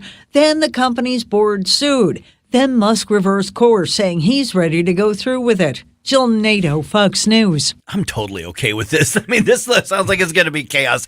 I'm okay with this. Yeah, well, reducing the moderation staff, I think, is of primary importance, I think, to us. So less of these little mini dictators to run around policing our speech. Yeah. A piece of gold was on Twitter about this. Jimmy Fallon posted, he said, well, half of the employees are bots anyway. Yeah, really? Yeah, because that was so funny. Because there were estimates that half the accounts were bots or fake or well, somehow. Yeah, he was just playing off of that. Exactly. That's a great. And normally I hate it. I try to be empathetic when I hear news of people losing their jobs, especially in a lousy economy. But I'm not going to shed any tears on this one. So if and when Elon Musk buys Twitter, it really does change the conversation in social media. I don't know what Facebook's going to do. I don't know what the other social media platforms are going to do. I mean, Getter doesn't censor anything now. I'm not on True Social. You are, Ken. So I'm assuming they don't censor it is now. But no, they don't. With Twitter, I think this puts them probably up a notch, but it's probably going to be chaos right at the very, very beginning because you're going to see all kinds of craziness return to it. I mean, I think Twitter's kind of toxic anyway, just because of the online culture that's been created, but all the censorship's made it even worse. Yeah, I think people are going to flex their kind of freedom muscles for a little bit. Kind of like the your freshman in college, just like, oh, I'm free, and they go crazy for a little bit, and then they kind of settle down. So I'm waiting for the sophomore year of the Elon Musk version of Twitter. Yeah, see, I don't really want to be a part of a social media outlet that has just one side view. Right. I like everybody's view. So hopefully that's going to spread to Getter and Truth Social, get more of that differing opinion on there. Because right now, yeah, I mean, you've got a dominant left-wing opinion on there right now. On Twitter. On Twitter, right, yeah. Right. And I think one thing that's going to do that I think is going to be good, I am shadow banned and throttled every single day. I like something, it goes backwards. I retweet something, it goes back, the number clicks down. So hopefully if that changes, I'll be happy. That'd be great. And with what we're doing is we're siloing. I mean, you mentioned that you've got a predominant left wing on Twitter, and then Getter's obviously conservative, and True Social is going to be, very much in line with the MAGA movement. And so you got people siloing off on social media, and the whole point of social media was to connect with other people. Yeah, and that's the opposite of what's actually happening, which is one of the reasons I think it's got so many drawbacks in addition to all of the positives about social media. But this isn't going to affect obviously the 2022 midterm elections, but Katie, bar the door when we get closer to the 2024 elections. Oh, it's going to be absolute madness. Yeah. Kind of fun. I mean, you can always, you can always get on there and do your thing and then block people. I mean, if it gets really bad with somebody, I'll go along with somebody and I'll debate them and I'll give them, information that I have, and then they get real mean and mad, and then they start calling names. And once they do that, they're done. And I say, you know what? I'm going to have to block you now because all you're doing is calling me names. I will also say that if you think that you should not trust anything you see on social media at first glance now, I think it'll get worse for a while. There's got to be some sort of market-based reaction where people start verifying stuff. But, you know, when you see anything, whether it's Facebook, Twitter, Getter, I mean, any of those, even a lot of the big accounts that I follow on both sides, I never assume what they're putting out there is correct until I can find something to verify it. And unfortunately, that's not that common on social media, and that's where we get into so much of the craziness. Yeah, absolutely. Gabe, don't you think it's going to be our job, though, I mean, as individuals to do that kind of thing? Because, I mean, I do that a lot anyway on there. Like last night, for example, somebody came up with some information. I don't know specifically. I can't remember offhand what it was, but they were actually referring to an article that was written in 2014. Yeah. You know, and so I look back and I'm like, oh, wait a minute. You know, yeah, I get it. You're right. But this was back in 2014, not 2022. Yeah, the context. Yeah. Oh yeah, the standard, you know, is that the lie goes around the world 50 times before truth gets his pants on. So that's kind of how it's going to go on Twitter. That's how it currently is on Twitter. But yes, you have to individually be responsible for doing your own homework on those things. Either way, it's going to be really, really, really interesting. Yeah. Oh, yeah. And we're going to talk about it. Oh, heck yeah. Heck yeah. All right. And of course, you can find NewstalkSTL on Twitter NewstalkSTL as well. All of us are on Twitter. You can find us tagged on there all the time as well. I mean, it's a crucial tool, obviously, to anything, you know, especially media like ours. And that's one of the reasons we're always trying to promote our social media following and numbers, is because there is an algorithm that goes into it. The more people who get involved in our conversations, the more likely that it is to be seen by more people. So really, frankly, the more we can amplify your voice when we do have a robust conversation, whether it's Twitter, whether it's Rumble, whether it's Facebook or Getter. I don't know if we're on anything else. Those are the ones I know. YouTube for this show, at least. All the things. All the things. So it's going to be fascinating to see what happens. All right, just ahead here. We're going to meet. He's been here before. We're going to talk to one of the candidates for a state representative in the 81st District. That is coming your way. Did you know that there are Republicans in South City? Huh, that's awesome. That. Shocker. Yeah. We're going to meet one. Just around 6:34 here on 101.9 and 94.1 News Talk STL.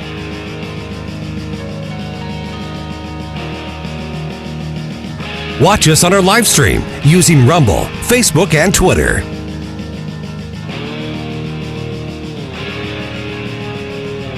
Get up.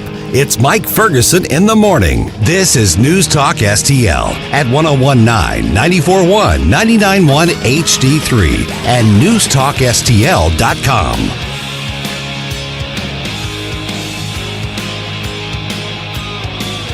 News, analysis, opinion. They're mad at inflation, crime. They're mad at gas prices. And the border with fentanyl rushing across it. 101.9 and 94.1. Vote. For the midterms were first Tuesday in November. News Talk STL.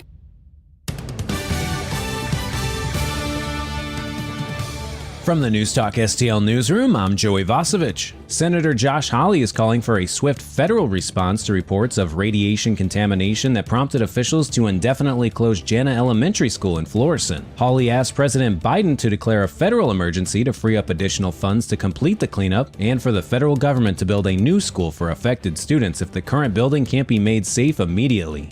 Governor Parson announced that James Hardie Industries will be opening up a new fiber cement siding manufacturing facility in the now shuttered Festus Memorial Airport. The company said it would create an estimated 238 jobs. The Missouri State Highway Patrol has released a statement saying it did not give permission for use of its image in marijuana legalization ads. Legal Missouri 2022 unveiled ads this week that use footage that appears to include at least one Highway Patrol trooper. MoDOT just had a winter weather drill to see if it needs to make any changes before the first snowfall, and they are now saying they need to fill 30% of its openings to be able to plow roads efficiently. MoDOT also said that if a storm lasts longer than one 12-hour shift, then there will not be enough drivers to fill the next shifts. And in sports and college football, the Missouri Tigers will face the Vanderbilt Commodores Saturday in Columbia. Kickoff is at 3 p.m. For in-depth coverage of these stories and more, go to NewstalkSTL.com.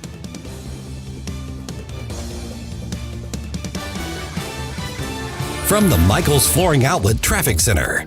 Already trouble in North County, 270 westbound between West Florissant and Washington Elizabeth. We have a crash. The two right lanes are closed, and they're requesting a pumper for washdown. Apparently, we've got some sort of fluid on the roadway.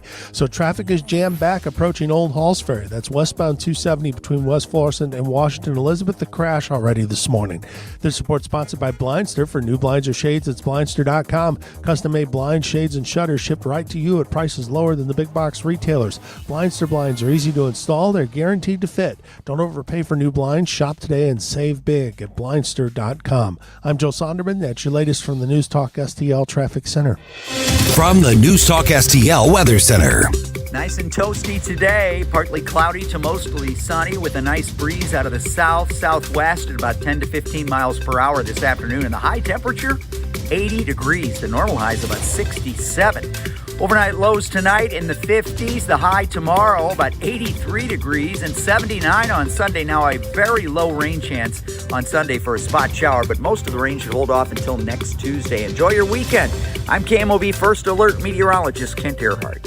I'm Dr. TJ, owner of the Institute of Natural Health, co-owner of Optimal Nutraceuticals, and the host of Wellness 101. Wellness 101 is designed to cut through the nonsense and provide you common sense, science-based information regarding health and wellness.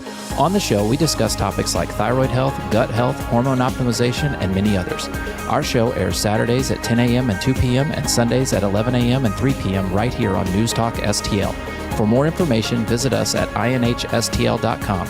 That's inhstl.com. Does your current bathroom need to be updated immediately? Introducing One Day Bath and Shower Remodeling, the complete and hassle-free way to get the new bathroom of your dreams in as little as 1 day and for as little as $199 a month. Yes, the experts at One Day Bath and Shower Remodeling will come to you anywhere in the country and show you all the customized options. Now you can have a brand new bathroom in as little as 1 day. Large or small bathrooms, if you want a new bathtub or shower installed, we can do it in as little as 1 day. And if you call right now, you can save $750 off your remodel. We make it easy by offering you financing as low as $199 per month. Call now to schedule your free in-home consultation. 855-672-1566. 855-672-1566. That's 855-672-1566. The news and talk that affects St. Louis. Raised interest rate by 0.75 percentage point. Nothing short of bad. Vladimir Putin threatened Not to ease tensions, but to escalate them through the threat of nuclear weapons. This is 101.9 and 94.1 News Talk STL.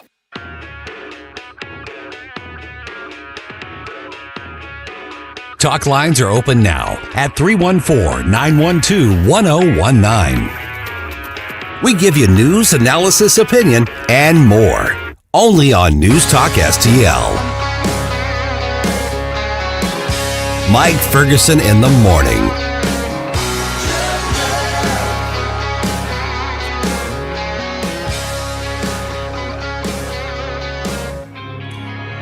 Okay, we're 18 days away from Election Day. And a lot of districts actually are going to experience something a little different, especially in South City and to some degree South County as well. They're going to go to the ballot and go, wait a minute, what's this? There's a name with an R behind it that's happening. And in the 81st district, that is going to be Jake Kohler, and who's with us right now. Jake, appreciate you actually stopping in the studio. We don't hardly ever have anybody come in at 6:35. Oh, yeah. Yeah, I appreciate that. Running for state rep, Republican nominee in that area. I want to get to some of the big general questions that we're having, but at the same time, you've got one particular law that you want to address and at least bring a lot of attention to that affects St. Louis in particular. Tell me what that is. Yeah, one of my main issues, sorry about that, is the LRA. It's a state law that affects only the city of St. Louis, and I think it's actually decimating our entire city. What it says is if you don't pay your property taxes for 3 years, your house goes up to auction at the sheriff courthouse. The problem with this system is that when no one bids on the house, meaning no one else wants it, and you can get these houses for $1,000, $2,000, super cheap. It's a back tax amount. No one else wants it. They kick these families to the curb, even though no one else wants to live there. So I think that's absolutely barbaric that we're kicking people out of homes that no one else wants to live in. This leads to other problems where they just board it up. They're supposed to sell them back to the public, but the LRA rejects 85% of the offers they get, and they have over 12,000 empty tax parcels around the entire city that's owned just by the city. And these vacant places, they attract crime, they attract squatters. That's tax parcel money. It's not going to the public schools anymore. You know, St. Louis City's population in the last 50 years has dropped to like 322,000. Why are people leaving the city? It's because they don't want to live next to these terrible houses and the other things. Like, you know, my district covers Broadway. All these factories and businesses are all closed down. Like, this used to be a bustling city. We need to fix the political landscape to address those issues. Okay, real quick before I know Gabe's out of question, you've said LRA a couple times. Somebody's going to want to look this up. Just tell me what does that mean, and then Gabe, whatever you've got next year. It's the Land Reutilization Authority. Okay, got it. Okay, the land that's interesting. Now I have too many questions. Yeah. But what got you excited enough about this issue to jump into this race? So I was a property manager in the North Side for 6 years. So I dealt with the LRA. I saw like I said, the impact it has on neighborhoods and communities. And I think as a city, you know, we are only strong as our weakest link. I think crime is a really big issue right now, and the police are stretched extremely thin, having to use more of their resources in the depopulated zones. So if we could fix some of those really, really bad areas, they'll be able to effectively patrol this, the other parts of our city more effectively. Hey, Jake, I just want to find out a little bit more about you yourself personally. Who is Jake Moore? Our core. Care. How do you pronounce your last name? It's Jake Care. Care. Okay, Jake Care. That's the first thing. That's good. Yeah, just so everybody's looking you up, it's Koehr. Yeah. Care. Yep. I'm 32 years old. I've lived in St. Louis my whole life. As I mentioned, I was a property manager. I worked for the city, the water department for 5 years. So first-person view of how inefficient the government can be. I'm currently in the labor's union. I'm working just downtown at the Butler building right now. And I've always had, I've always enjoyed politics, which is kind of, I guess, rare. But I just think, not like Mike said, that we haven't had a Republican challenge the seat. I'm the first one since 1996 to challenge the Democrats. And I think at the heart of democracy, the people deserve a choice. And when you don't even hear the opposition, you lose, what makes democracy democracy. And so I think being able to get on shows like this and express a different viewpoint is very important to the people. Now, obviously, the biggest job of any state legislative body is the budget. The state of Missouri is sitting on a whole lot of extra money right now. They had kind of a weak sort of tax cut bill that was passed. But when you look at what you think the state's priorities should be, what's the state doing right in funding, and what do you want to see done better, whether it's more funding in some areas or stuff where we can cut? Definitely cut. The government is encouraged to do poorly. They have no incentive to do a good job. Like I said, I worked for the water department. My mom was a postmaster general. At the end of every fiscal year, if they have extra money in the budget, they buy new computers, they buy new cars, they buy new plants around the office, because if they don't use everything in their budget, they get less money. So the government is just waste, because, in the private sector, that's your profit that you just spent. Mm-hmm. But the government's like, hey, if I don't spend all this, I get less money next year. So they have no incentive to actually do a good job or to save us money. How do you change that culture? I mean, that's decades in the making, right? Yeah, they're entrenched in the system pretty good. I would privatize a lot of these things, and if something isn't going to be done by a private job, maybe it shouldn't be done at all. Oh, that's a bold move. Do you think you'd get? Let's say you got actually into the office. Do you think you'd get a lot of support for that sort of thinking? From the other representatives, probably not. But I think using my platform for the people is the thing. Is trying to educate the public on what's going on and how we should be changing this is, I think, an issue. My opponent, Steve Butts, if you look at his website, it's like 10 years old. It's got he's talking about raising the minimum wage to $7.85. That's one of the things you were talking about, Twitter and technology and social media. This is important. These need to be up to date, and the people need to be up to date. So that's something as a younger guy I bring. Hey, I'll update this every day, let you guys know what's going on. let you know what the other guys are doing, not just what I'm doing as well. You brought up the LRA, and there are a lot of housing problems in St. Louis, not just those, but many others. Isn't there a way to take the LRA issues and then combine them, let's say, with homeless people and bring these things together somehow? Is there a way to do that? I'm sure there's some way. They had that one for, like, sell the house for $1 program for a little while. I'm not sure if that's still working. But yeah, I mean, the worst, I feel like when you sell these houses, like I said earlier, they reject 85% of the offers they get. The worst thing that can happen is it goes on the auction block in 3 years. So why don't they just sell them and give people a chance? So like these homeless people or people that are down their luck, hey, I can buy a house for $1 and I can, I don't know, maybe improve it. Like, I don't know, it's much easier to get on your feet when you have a place to sleep and, like, call home. So yeah, that's why I thought that would be a nice idea to try and combine the two. Yeah, but you were saying that some of these homes that people are being evicted, there are actually people in them now, but they haven't paid their property taxes for however long that it is, and that's why they're being evicted, if I heard you right. Right, so 3 years. If they don't pay their taxes for 3 years, it goes to the auction block. Okay, so these are, yeah, I mean, and somebody in City Hall, because you mentioned this is only being used in Kansas City right now? No, it's only in St. Louis. Or I'm sorry, in St. Louis. Yeah, it's only being used in St. Louis right now.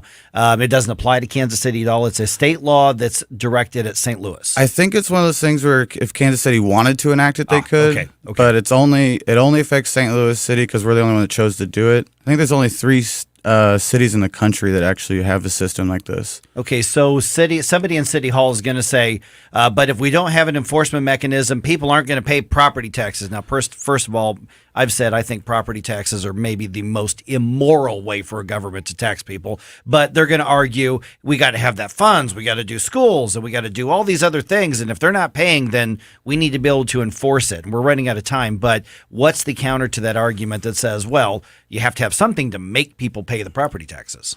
So in the county, they also have tax auctions, and it's the same system basically, but if no one bids on it, then they get to stay in their home for another year. So again, if somebody bids on it, hey, I'm sorry, you had your chance. You'll lose your house then. But my issue was, why are we kicking people out of homes that no one else wanted? So the county still does auctions. You can still lose your house, but also keeping people in those homes is better than letting them be boarded up, because that's what attracts the crime, squatters. Those houses get ripped up and destroyed, and then people don't want to live next to that. They leave. It's a domino effect. So keeping people in homes is better than so whether it be the new tenant or the old one, but that's there's still incentive to pay taxes when you're going to auction. And more homeless too. Right. All right, and just a real quick one. Obviously, there's a tension between sort of the rural Republican-dominated legislature versus the more Democratic, urban-populated legislators. So if you're a Republican from an urban area, what does that bring to the legislature? Well, I'm fiscally conservative. I'm probably the most conservative, fiscally speaking. So again, I think I would never vote for new taxes. I posted on my website that I want to go through the entire Missouri state laws and repeal any old outdated tax draining stuff. I feel like there's a lot of waste currently in the system that's not being overlooked because people are so worried about the next thing that's being added. So it's like, okay, well, let's see what we got first before we even add stuff. So I want to do that. That's Okay. All right. And what's the website? www.votecare.com, KOEHR. All right, Jake, appreciate you being in. Hey, thank you so much for having me. All right, 314-912-1019. Just ahead here, felony charges for some daycare workers. The daycare workers are jerks, but are they criminals? I'll tell you what happened. You'll hear from one of the parents. You tell me what you think on 1019 94.1 News Talk STL.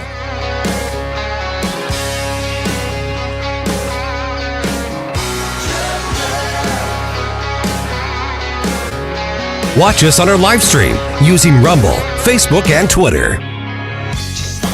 For podcast articles and more, find us on NewstalkSTL.com. Get up.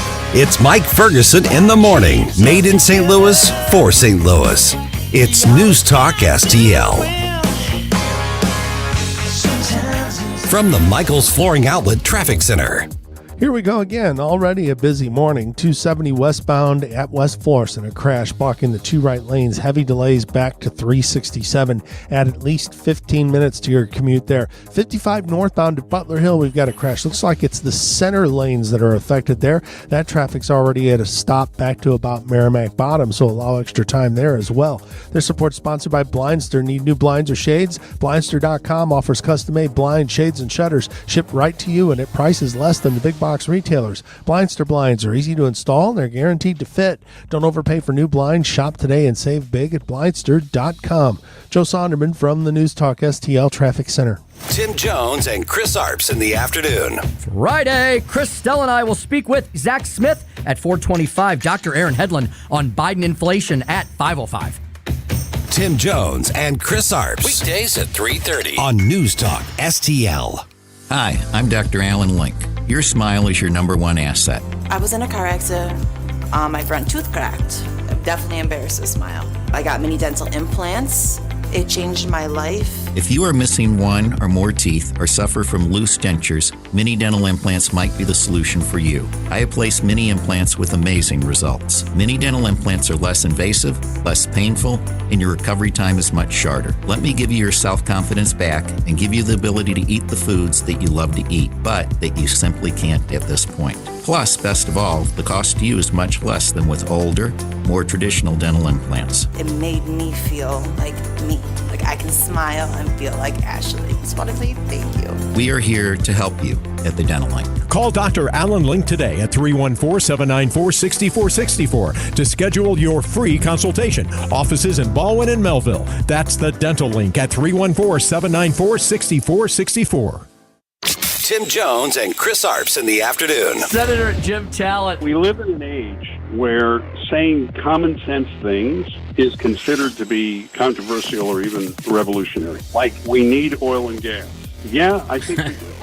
Or maybe we shouldn't shut down the schools. Maybe it's not a really great idea when troubled teenagers come in and just to rush to pump them full of drugs. Tim Jones and Chris Arps. Weekdays at 3:30 on News Talk STL. Subscribe and watch your favorite News Talk STL shows. Mike Ferguson in the Morning, The Vic Porcelli Show, Columbo and Katie, Jones and Arps. Webcam streaming on Facebook, Twitter, Rumble. Subscribe and watch News Talk STL. This hour of Mike Ferguson in the Morning is brought to you by Stifel. Request a portfolio review from your Stifel financial advisor at stifel.com. That's STIFEL.com.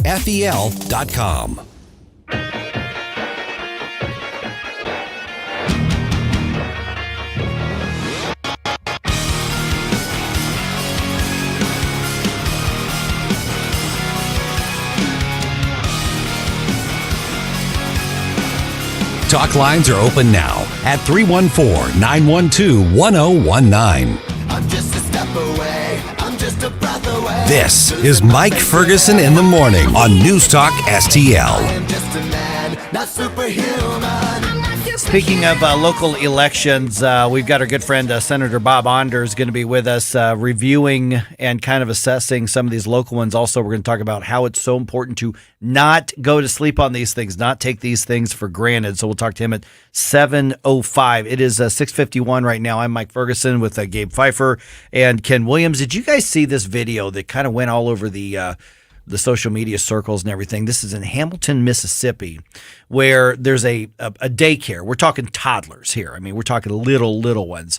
And apparently they were just being rambunctious and they were a little unruly. And the teachers were like, hey, we were pranking each other earlier. So what we're going to do is one of them put on a Halloween mask from that movie Scream back in, gosh, was that the 90s or was that early 2000s? I think it was late 90s. Yeah. And so maybe. Everybody knows, it's like, we all know what the That stretched ghost stretched. face. Yeah, exactly. Yeah. And she just, and I thought about playing the audio from it, but all it is her going up with that sort of crunched, bent fingers thing, screaming at the kids through that mask, and then all these little kids start screaming. They're crying. They were shaking. They were scared to death. Of course.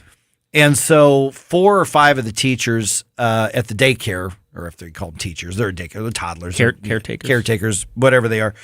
They were fired. But now 4 of them have now had criminal charges filed against them. So these people were jerks and they paid the price because they lost their jobs.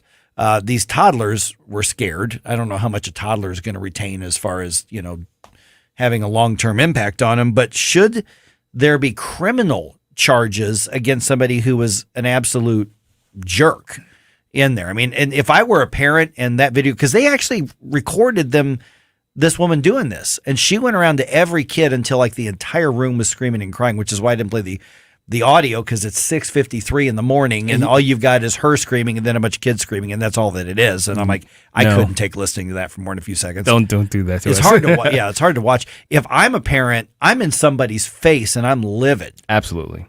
But criminal charges? It's a good question. I mean, well, first of all, what is the crime that they're being accused of? Okay, so what they are being, let's see here. One of them charges, her name is Sierra McCandless. Another one named O.C. Annan Kilburn, Jennifer Newman, Cheyenne Shelton faced 3 counts of felony child abuse. Oh, now, wow. Nobody was grabbed, nobody was hit, nothing like that. Right. There's another one named Tracy Hudson, faces a charge of failure to report child abuse and simple assault against a minor. I don't know where the assault comes from. But I mean, there was one scene where she like one of the teachers was like stroking the head of the child, but there was no hitting or anything like that. The owner of the daycare is not facing any charges. The owner of the daycare fired him basically on the spot. Oh, absolutely. And so Right thing to this do. happened a week or so ago, but then the social media went crazy on it. And apparently there was a similar incident that they recorded back in September, but that didn't make it onto the social media rounds. And so that's what they're charged with, is child abuse for scaring them. I don't know. I mean, they probably make the emotional abuse argument, inciting children to terror essentially as an emotional abusive type of thing. I don't know. It's a weird one. Yeah, it is, because I mean, there's a lot of ways, to scare children as far as discipline. Now, getting a ghost mask on it and stuff. I mean, it was extreme. It was horrible judgment. One woman actually went, this was really stupid. She went and posted an apology video. I know nobody's going to understand or empathize.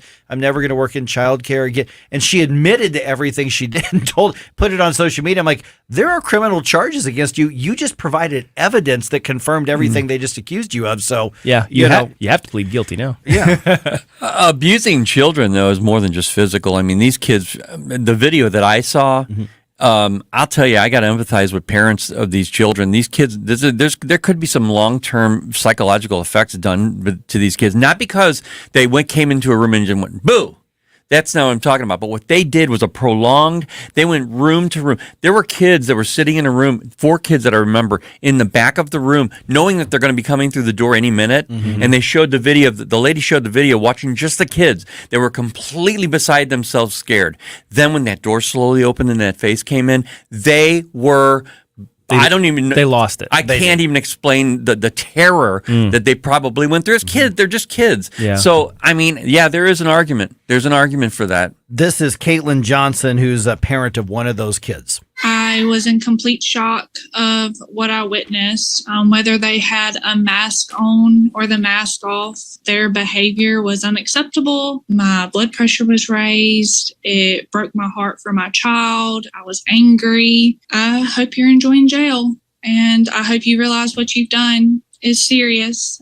The name of the business, by the way, is Little Blessings Daycare. Oh, just so you know. Great. Yeah. So, oh boy. And so I don't know. I mean, they're toddlers. What they look like to you? Maybe 2 years old. These little kids? I'd say more like 3 or 4. 2 to 4, maybe 3. Yeah, 2 to 4. Maybe 3. Yeah, I don't think they were quite. Yeah, they were little, as in like they have the little tiny tables that they're sitting at, and they were sippy cups and stuff like that. So this would all be basically prior to pre-K. Yeah. Definitely. This is like as soon as parents can get back to work, are they able to get your kids into this sort of thing, and it's tough to find childcare, especially something that you can afford. I remember that as a rough experience, right, as a parent as well here. But yeah, criminal. I'm still not maybe there's a case for it. I get that there's an argument for it because they scare the crap out of these kids. But I don't know, criminal charges. We got real quick, Steve. Okay, Steve, can you go in 30 seconds? Hey, guys. Yeah. I wanted to weigh in on this a little bit. And this goes back to my business law days and taking business law back in college. And so maybe an attorney I should have probably looked it up ahead of time. But in terms of legality of the assault charge, you used to hear two words paired together, assault and battery. Mm-hmm. Those are two distinct legal things. Assault... Hey, Steve, we got a break. Okay. Yep. All right, yeah, they appreciate that. Bob Onder coming your way at 7:04. Hey, Tim Jones here with Tony Colombo for our friends Rodney and Jen Wallner at the Wallner Home Selling Team. If you're thinking about taking advantage of the market and selling your home, don't wait. Call the Wallners now. Put St. Louis's #1 home selling team to work for you. Rodney and Jen have the experience and work ethic that sets them apart from all the rest. That's why they sell 15 times more homes per year than your typical realtor and have so many qualified buyers right now. They'll guarantee to obtain you an offer. The results, Tony, speak for themselves. That's right, Tim. In fact, I recently benefited from those results personally. My wife and I couldn't be happier with the job the Wallners did for us, selling our old home in less than 2 days for significantly more than we were asking for and finding us the perfect new home. Like so many others, we loved working with Rodney and Jen, the Wallner Home Selling Team with Berkshire Hathaway. So if you're thinking about selling your home, don't wait. Call the Wallners now at 314-810-SOLD. That's 314-810-SOLD. Are you downright disgusted with the corruption of our Democratic leadership at St. Louis City Hall that's been reported in the news? Hi, this is Mary Teresa McClain, chair of the Republican Party City of St. Louis. If you want to put our city that we all love back on track, you must get involved. If you're ready to be part of the solution, we invite you. Come and meet us. Learn more at stlouisrepublicans.com. Paid for by St. Louis City Republican PAC. Curtis Farber, Treasurer. KLGY HD3 Clayton, K270BW Bellefonte, KNBS Bowling Green. This is News Talk STL at 1019, 94.1, and always streaming at NewstalkSTL.com. Breaking news this hour from townhall.com. I'm Jeremy House. Authorities in a region in southern Ukraine that's been annexed by Russia say at least 4 civilians have been killed by Ukrainian shelling of a river crossing.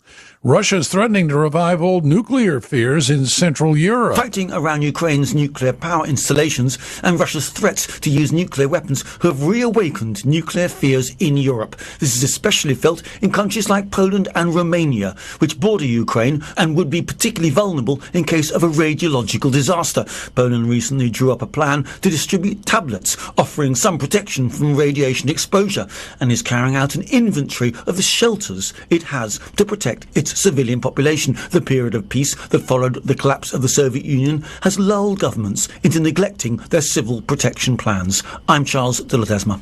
A new poll shows voters are still concerned about high gas prices. With the midterm elections less than 3 weeks away, most voters are still worried about high gasoline prices and give President Biden low marks for his energy policy. The latest Rasmussen Reports online and telephone survey finds that 38% of likely U.S. voters rate Mr. Biden good or excellent for the way he is handling energy policy. 46% rate Mr. Biden poor on the issue. That's correspondent Bernie Bennett reporting.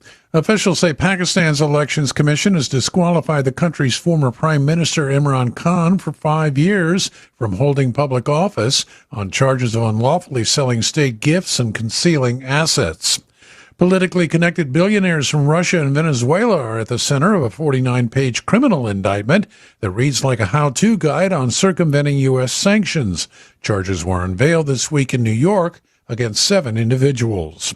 On Wall Street, Dow futures are off 123 points, NASDAQ futures down 79.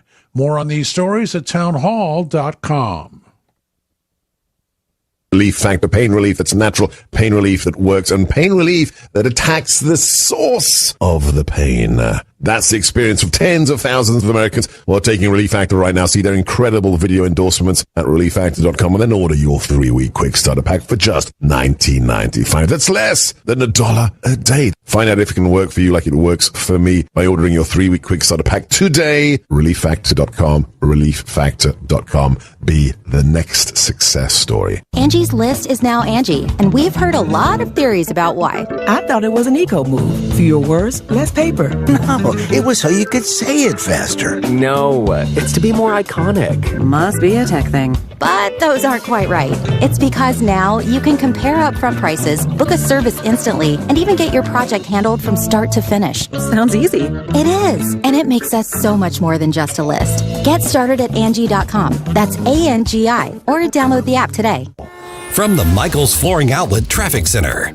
On 55 northbound at Butler Hill, we've got a crash on the right side, slow traffic back through Merrimack Bottom. Then you have the normal slow pockets headed through the work zone. 270 north picking up volume, 55 up to Gravois. It's heavy Doherty Ferry to Manchester. 270 westbound in North County was our trouble spot. They cleared a crash at West Florissant about 15 minutes ago. That traffic is thinning out coming in from 367.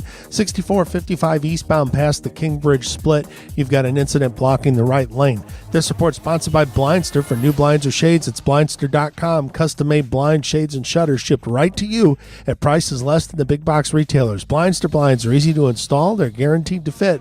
Don't overpay. Shop today at blindster.com. I'm Joe Sonderman from the News Talk STL Traffic Center. From the News Talk STL Weather Center. Nice and toasty today, partly cloudy to mostly sunny with a nice breeze out of the southwest at about 10 to 15 miles per hour this afternoon. And the high temperature, 80 degrees. The normal high is about 67.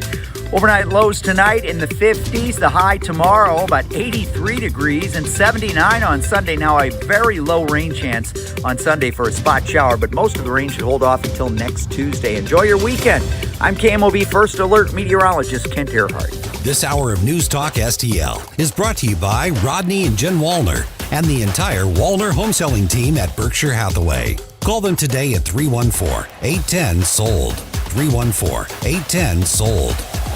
I'll second guest dinners with friends because they can be interrupted by diarrhea, gas, bloating, stomach pain, or oily stools. It turns out I have EPI, or exocrine pancreatic insufficiency, which means I'm missing the enzymes needed to digest food. My doctor prescribed Creon, pancrelipase, an oral prescription medication that replaces pancreatic digestive enzymes. Creon treats EPI due to cystic fibrosis, chronic pancreatitis, pancreatectomy, or other conditions. Creon may increase your chance of fibrosing colonopathy, a rare bowel disorder. Tell your doctor if you have a history of intestinal blockage or scarring or thickening of your bowel wall, if you're allergic to pork, or if you have gout, kidney problems, or worsening of painful swollen joints. Call your doctor if you have any unusual or severe gastrointestinal symptoms or allergic reactions. Take Creon as directed by your doctor and always with food. Do not chew capsules as this may cause mouth irritation. Other side effects may include blood sugar changes, gas, dizziness, sore throat, and cough. These are not all the side effects of Creon. Creon is the #1 prescribed EPI treatment. Ask your doctor about Creon for EPI and visit creoninfo.com or call 800-633-9110 to learn more. That's CREONinfo.com. Decision 22 News. The inflation, gas prices. Decision 22 Analysis. The things the American people want to hear about. Decision 22 Opinion. Same old tired talking points. In St. Louis, Decision 2022 happens right here. News Talk STL. Mike Ferguson. You play ball like a girl! Gabe Pfeiffer. I triple dog dare ya! Get up! Get up! Can't you hear the alarm? Get up, St. Louis. So it's time to get out of bed. Pour yourself the greatest cup of Kofifi the world has ever seen. Rise up with one voice, drain the swamp, and take back our country. Today's the day we're going to do it, and it's time to do it right now, believe me. Mike Ferguson in the morning on News Talk STL. Get up! Get up! This is your cousin Rob. I know people have thoughts on this, but at 7:20, CDC panel recommends that governments adopt a pattern of, or at least a assumption that the COVID vaccine should be included with all those other vaccines and boosters that are on the schedule that people should be getting, sometimes even annually. So we'll talk about that right around 7:20. It is 7:07 right now. Happy Friday. I'm Mike Ferguson. Got Gabe Pfeiffer here. Got Ken Williams here. Also joined by Bob Onder. I hate to say outgoing state senator, but you termed out. Voters put you in for as long as they could allow you to be in, but now you're going to turn this over, hopefully, to Nick Schroer. But when it comes to the elections now, Bob, you're at least in a spot to where you can assess and not have to worry so much about as much of the politics of it for you. But when you look at particularly those state legislative races around the metro area, I have a fear, Bob, that a lot of people are going to say, big year for Republicans. I'm not going to worry about it, put too much in it. Is there a danger that too many people are going to take this for granted this year? Oh, yeah. Thank you for having me on, Mike. It has been an honor and privilege to serve the people of St. Charles County for the last 8 years. But yes, I think that's a big risk that we say, well, this is going to be a red wave year. Biden and the Democrats have so royally messed things up, the economy, foreign policy, energy policy, education, that we can't lose. That we've got it in the bag. We're going to take back both houses of Congress. We're going to keep Republican majorities in the legislature. So why bother? I think that is very mistaken. I think that control of both the U.S. Congress and the Missouri General Assembly is always controlled on the margins, on the close races. And I think along those lines, in my own county, Adam Schwadron, a Republican state rep, solid, liberty-minded conservative, needs the vote of the people of his district. I think in West St. Louis County, George Haruza is in a competitive race with Tracy McCreary. Tracy kind of fashions herself a moderate, but she's right down the line with the woke Democrat agenda on every issue that matters. So it's really important that voters get out and really support their preferred candidate. And I'll tell you, from where I sit, I don't see a single Democrat running anywhere in this entire state that deserves our support. The days of the moderate and conservative Democrats that I served with, even back in 2006 in the Missouri House, those days are gone. The National Democrat Party, the State Democrat Party, has gone far left and very woke.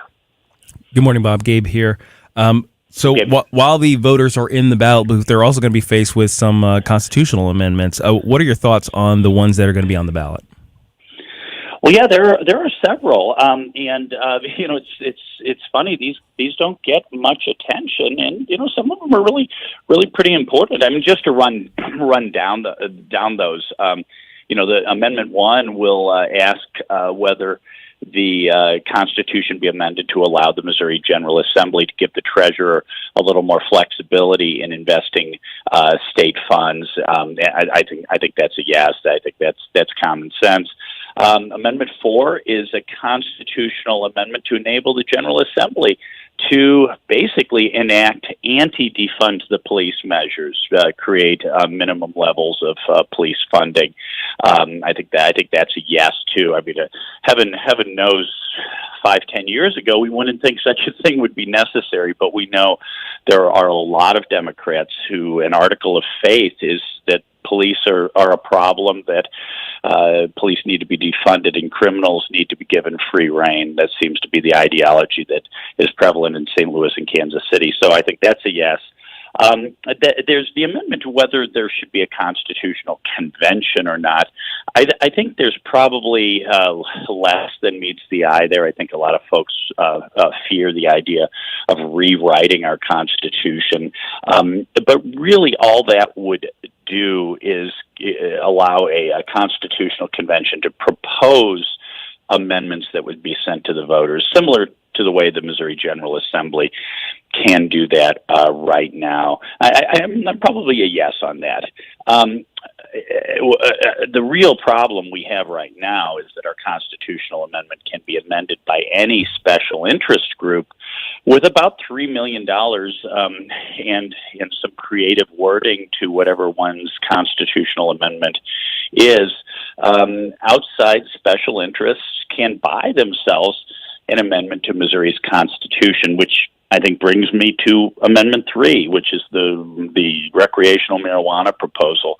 Now, full disclosure, although I don't believe anyone should go to prison for simple possession of marijuana, and by the way, no one has for decades. Most of our drug incarcerations are driven by violent crime, where violent offenders plead down to drug crimes. But in any case, I'm not a big fan of legalizing marijuana. But in this case, I think you have a special interest with lots of money. In this case, Big Pot, who's coming to Missouri that's coming to Missouri so they can make money. And that scheme gives priority to the existing medical marijuana dispensers. It's probably going to squeeze out the small guys. And then it has this Office of Diversity, Equity, and Inclusion that's going to divvy out some of the marijuana licenses. So I personally am a no on Amendment 3 for a lot of reasons. Yeah, it seems to me that there's a difference between should we be decriminalizing recreational marijuana and should we be writing the regulatory process into the state constitution. That's, I think, where a lot of people are having heartburn. Well, yeah, that's completely right. I mean, I think there's decriminalization. We're recognizing that we have a lot bigger crime problems to worry about, violent crime problems, and do we really want to put people in prison for possession of marijuana? I'm probably for decriminalization in that, and when the question's posed that way, there's full legalization, and then there's, do we write 39 pages into the Missouri Constitution that's going to set in granite our marijuana, not only just the general law that marijuana is now legal in the state of Missouri, but a scheme that really gives certain special interests who are buying this constitutional amendment control over the industry, and then to toss in a little equity and inclusion, a favorite left wing term, to boot. So I think for multiple reasons that would be a no. All right, we're visiting with State Senator Bob Onder. Obviously, you've got your finger on the pulse of particularly what's happening in St. Charles County. Any specific races or issues there that people need to be paying attention to? Because, the big people are talking about Amendment 3 a lot. They're talking about the U.S. Senate race, but sometimes the closer to home races and ballot measures get lost in the mix. Yeah. Well, of course, the race I was most engaged in was the race for my replacement. As you mentioned, Nick Shore, now state representative, won the primary to replace me in the Missouri Senate. I strongly supported Nick. He should be in really good shape when he goes into the general election. Probably our most competitive race out in St. Charles County is Adam Schwadron's reelection. He's in a much closer race, and it's a race where the Democrats working. The Democrat Party is putting some money into it. I think that's really an important race to watch, and I think anyone who's listening who has some time, Adam would appreciate your time knocking doors, working polls this last couple of weeks before the election. But in most of our countywide offices are pretty much uncontested. The Democrats are not, in any serious position. But we really need to watch these elections cycle after cycle. And I think what's probably most important is in St. Charles County is that looking forward to next April. The filing deadline is in December for school board positions. We managed to flip some school board positions from far left NEA-supported candidates to reformers who looked out for parents and kids. I think we need to keep doing that. We need to do it in my school district, which is Wentzville. We need to keep doing it in Francis Howell, Fort Zumwalt, St. Charles School District. So those are really the things I'm looking at in St. Charles County. All right, and I'm going to put you on the spot, Bob. I want you to promise that you're not fading away, that you're still going to stay engaged, and we can tap into your experience on the show. Well, that's absolutely a promise. I stayed engaged in the primaries. There were 5 Senate candidates that I supported. I went 5-0. All right. Or Mary Elizabeth Coleman, Ben Brown, even Jill Carter down in Joplin. We are the team Onder is definitely staying engaged. Whether you see me on the ballot anytime soon, God willing, we'll see what happens there. But I will definitely stay engaged. My commentary is Dr. Bob's Prescription will continue on this station, and always happy to join you in the morning. All right, we'll talk to you again soon then, Bob. Thank you. All right. Thanks, Bob. State Senator Bob Onder. All right, 314-912-1019. Just ahead here, CDC takes a little step towards trying to include the COVID vax into that whole list that you got to have for your kid to go to school. Is it actually going to happen that way? Well, no guarantee of that, but I'll give you the update right around 7:21 on 119-94.1 News Talk STL. Inspiration, you have a soul so dark, it is no more. And all at once depart, no destination. You're making cold my heart to fight your war. Stop it right now. Get up, St. Louis. It's Mike Ferguson in the morning on News Talk STL. From the Michaels Flooring Outlet Traffic Center.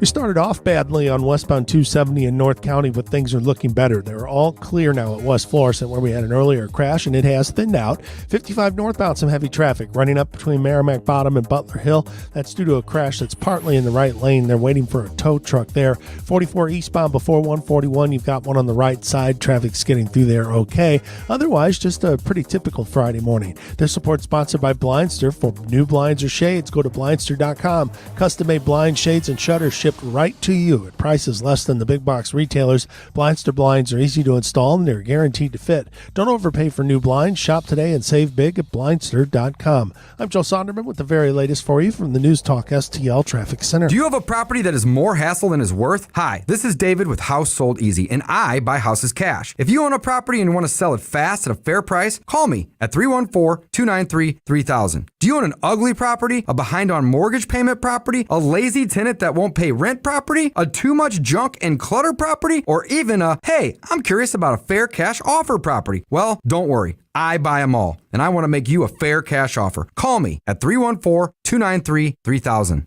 Life insurance is one of those things that just about everybody needs, but few people actually have. Hey, if you die unexpectedly without life insurance, guess what? You'll leave your family with even a bigger mess. Life insurance will help replace your family's income. It'll help cover burial expenses. Life insurance can even help pay off debt like credit cards and medical bills. Life insurance can even pay for college. And if you own a business and you die, life insurance can help your business from collapsing. It can even help cover estate taxes. Life insurance has never been more affordable and needed. Plus, you can always shop around even if you have a plan and save some money. So call the Life Insurance Quote Line right now for free pricing information. 800-979-3060.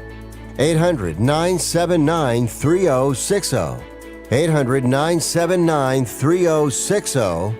That's 800-979-3060. Fox News commentary. Looking to buy a can of whipped cream in this major American city? Well, make sure to bring your ID. I'm Tommy Lahren. More next. Businesses don't run on automation or algorithms alone. What powers businesses are your people and the people they serve.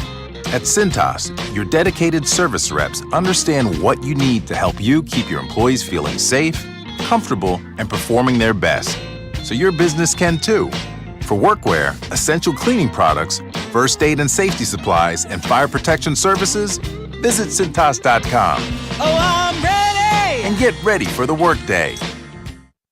Come to this, folks. New York has banned the sale of whipped cream canisters to those under 21. Fines for doing so range from $250 to $500. Now, this law wasn't made to take the joy out of your favorite dessert, but rather because young people are increasingly using whipped cream canisters to get high. This odd yet very popular method of getting high involves huffing nitrous oxide, which is that propellant used in whipped cream canisters. They are known more commonly as whippets, and they come with a very long list of potential side effects such as loss of blood pressure, fainting, heart attack, and even sudden death. Long-term effects also include memory loss and psychosis. So needless to say, whipped cream of all things has become quite the problem. I'm not sure if limiting the access with an age requirement will solve this problem, but it is rather ironic that you have to show an ID to buy whipped cream, but not to vote. Just saying. I'm Tommy Lahren, and you can listen to all of my hot takes at foxnewscommentary.com. Free speech is alive and well in America. Sometimes it's hard to know what's real and what isn't. Right here. The country is heading in the wrong direction under this president. We're suffering shortages. America's running out of everything. News Talk STL. News, analysis, opinion.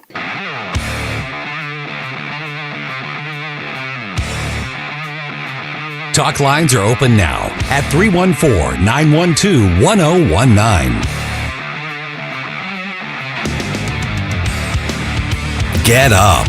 It's Mike Ferguson in the morning.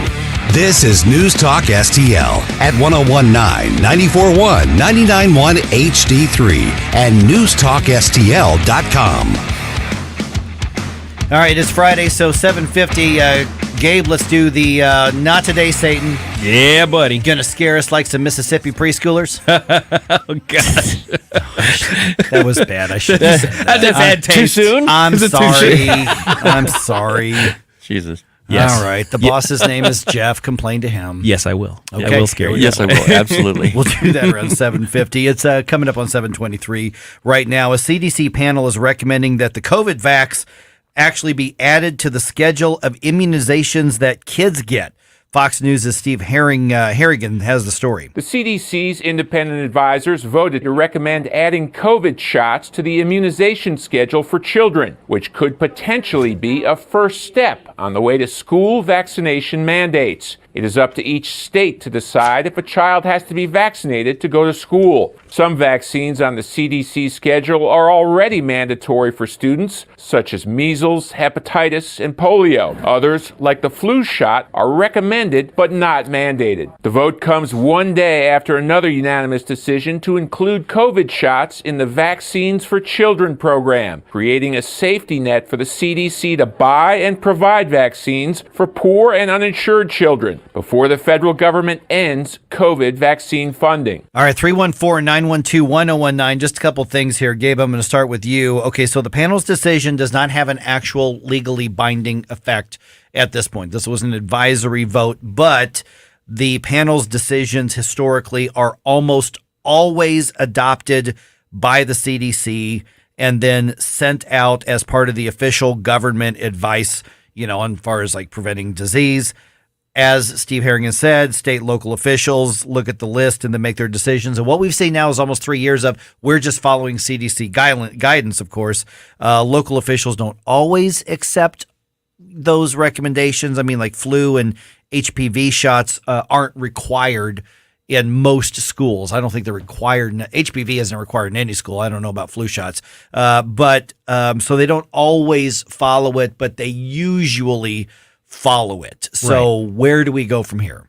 Well, this is where we need our state and local officials to kind of step in and protect us to make sure that some little mini tyrant someplace doesn't impose this, because this, like you said, we've been experiencing the whole CDC recommends and I'm going to turn it into a rule kind of process happened so often in recent years that we don't know of any mini tyrants who would do that. You just have to turn your page to see it. That's right. But what we really that's really what's at issue here is that yes, it's a CDC and it's like we're only making recommendations, and yes, right, nothing currently has the force of law, but that doesn't mean that it's not waiting in the wings for us, and we need somebody to step in to make sure that there's a rule that you can't make a rule. Like that's kind of where we want our governments, our state and local governments to be, protecting us essentially from tyranny. I'm literally a couple of years from having to deal with that with my daughter. They had mandates for shots that you had to get before you could even go to school, and if they started including that in there, I'll tell you there might be a few parents that say no, we're going to go to either another school or we're going to be homeschooling, because they're saying it's a mandate. You know what's interesting is every once in a while there was somebody who would challenge a vaccination requirement for schools, measles and all that sort of stuff. And of course they were treated like an outlier, like they were crazy, and there really wasn't a lot of debate or discussion. It's just, hey, look at the kook over there. Well, now that entire discussion is a whole different thing because you've got now a vaccine that is brand new. It doesn't have decades and decades of a history with it. And so with this one right here, it is different. And nobody is saying you can't go get your kid vaccinated or boosted with the COVID vax. I'm not saying don't go do it. I'm saying you make that choice for yourself. That's the point, is that what we shouldn't do is have the ball set in motion to where a government, whether it's a school board or a county or a state or whatever, that says, no, we don't trust parents with this particular decision. Matter of fact, Ron DeSantis was asked about this yesterday, and he reacted right after this vote was made public. There's been a lot of questions to our office about the CDC potentially adding COVID vaccine to the childhood immunization schedule. And I know a lot of parents are concerned about that because if that's on the immunization schedule, the fear is that schools could potentially mandate your child to get a COVID shot, even if that's not something that you want to do. So I just want to let everyone be clear, as long as I'm around and as long as I'm kicking and screaming, there will be no COVID shot mandates for your kids. That is your decision. Okay, now he goes on to says a lot more, which we may have time to get to here in a minute or so. But that's the point: is Ron DeSantis is not saying do not go get a COVID shot or do not get your kid a COVID shot. He's just saying it's your right to make that decision for you, not the government's. If you remember, a lot of the arguments that we were hearing from the COVID mandators, the people who wanted to make it a requirement for you just to walk around on the street, frankly, is that, well, we required childhood vaccinations to go to school. Why isn't that a problem? Why weren't you screaming about that? So basically we're coming full circle. So they say, well, the new COVID vaccine mandates are following the same tradition as the school mandates, and now the COVID-19 vaccination has been added to a potential list of school, vaccinations. So it's just coming all the way around, and I see it happening in slow motion, and I feel like I don't have anywhere to go with it. My argument with that is this mRNA vaccine is a lot different than the others. It hasn't been long-term tested. They're actually not even revealing certain results and data on this particular vaccine to parents. Parents are requesting it, and they're saying, "Well, we're not releasing that." Well, they will release that information in 55 years. Yeah, right. And so, I believe that if you're going to make it a mandate, then you better give us all the information that you have on it. And they're not going to do it. They're not going to do it right now. Earlier today, we had Paul Kurtman on, and I think Gabe, you were the one who asked the question. Eventually, will people go along with this, or will they fight it? And Paul, and I'm unfortunately thinking he's right. He's saying, eventually people are going to go along with it. But I do think in the short term, there will be a much more aggressive revolt. There are, I think, a lot of people who went along saying, I'm scared, we've got to do something, I'm trusting the experts, and then realized that they were wrong, or worse yet, in some cases, they flat out lied. Yeah. And that's really the tragic part about this, is because there is evidence that for a lot of people that the vaccine reduces the severity of the symptoms. And if you're somebody who's 75 or 80 years old, or that could absolutely be valuable. If you're 14 or you're 26, it may not be a factor. You don't necessarily need it. Across the board, the survival rate is just astronomically north of 99%. And then you factor in all the variables, which we've talked about ad nauseum. I'm not going to keep going into. But the bottom line is I think there are a lot of people who have simply said, okay, I may think it's a good idea, but I'm really scared to death of being mandated to do something like this for something that's unproven. I'm not going to just keep saying, okay, government, I trust you to make this decision for me. the government lost my trust on this a long time ago when they basically made it illegal to ask a question about it.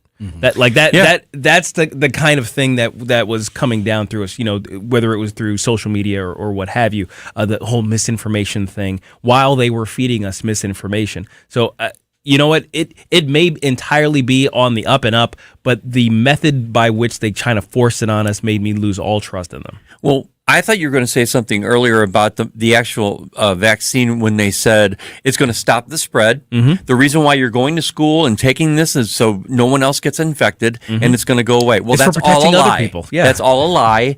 They deceived us, and that is one of the major problems and why parents aren't following along with it. 314-912-1019. Imagine that. Non-transparent, dishonest, incompetent. Mandating turns out to have negative consequences when people say, I don't trust you anymore. All right, just ahead here, right around 7:35. You want to know how desperate some Democrats are getting when it comes to these midterm elections? Yeah. You want to know how desperate? Oh. Yeah. You're not going to believe some of them actually want the president to campaign with them.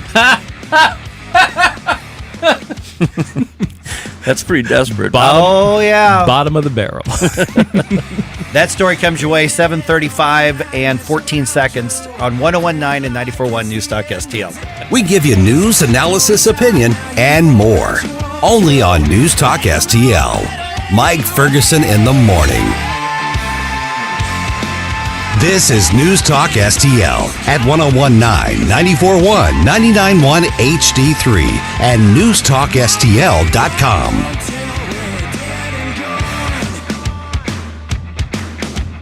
St. Louis's new choice for conservative talk. We need change in our country right now. Live and local. They clubbed us over the head for 2 years. Yep. You want corruption? This is how we get corruption. This is Newstalk STL. From the Newstalk STL newsroom, I'm Joey Vasovich. The U.S. Army Corps of Engineers will be conducting their own study on Jana Elementary School after an independent group study found high levels of radioactive material inside and outside the school. Jana Elementary's PTA requested that the two groups work together for further sampling. A 31-year-old St. Louis man who fired the fatal shots that killed a reality TV star has been sentenced. Travell Anthony Hill was sentenced to 32 years in prison on Thursday for his involvement in Andre Montgomery Jr.'s death. Montgomery appeared on the reality show Welcome to Sweetie Pies with his uncle Tim, who orchestrated the killing. Illinois has become the second biggest sports betting market in the U.S. The latest data released by the Illinois Gaming Board shows $565 million in gross gaming revenue for the state in August alone, $8 million more than New Jersey. Hans Moke Niemann, a 19-year-old chess grandmaster, has filed suit in St. Louis federal court. Niemann is seeking $100 million in damages because he says his career has been ruined by fellow grandmaster Magnus Carlsen, Chess.com, and American grandmaster and streamer Hikaru Nakamura after allegations he cheated during a recent chess tournament in St. Louis. And in sports and college football, the Missouri Tigers will face the Vanderbilt Commodores Saturday in Columbia. Kickoff is at 3 p.m. For in-depth coverage of these stories and more, go to NewstalkSTL.com. From the Michaels Flooring Outlet Traffic Center. Northbound 55 is pretty heavy approaching Butler Hill due to a crash on the right side. They're just about to clear that. Eastbound 30, we've got a jam from west of 270 to about Ronning Road. That's a crash in the left lane. It's minor. They've got a tow truck on the scene west of 270. Otherwise, there's a little crash eastbound 44 before 141 on the right side, not really hurting much. This report sponsored by Blindster. Need new blinds or shades? Blindster.com offers custom-made blinds, shades, and shutters shipped right to you at prices less than the big box retailers. Blindster blinds are easy to install and guaranteed to fit. Don't overpay for new blinds. Shop today and save big at Blindster.com. I'm Joe Sonderman from the Newstalk STL Traffic Center. From the Newstalk STL Weather Center. Nice and toasty today, partly cloudy to mostly sunny with a nice breeze out of the southwest at about 10 to 15 miles per hour this afternoon. And the high temperature, 80 degrees. The normal high is about 67. Overnight lows tonight in the 50s. The high tomorrow about 83 degrees and 79 on Sunday. Now a very low rain chance on Sunday for a spot shower, but most of the rain should hold off until next Tuesday. Enjoy your weekend.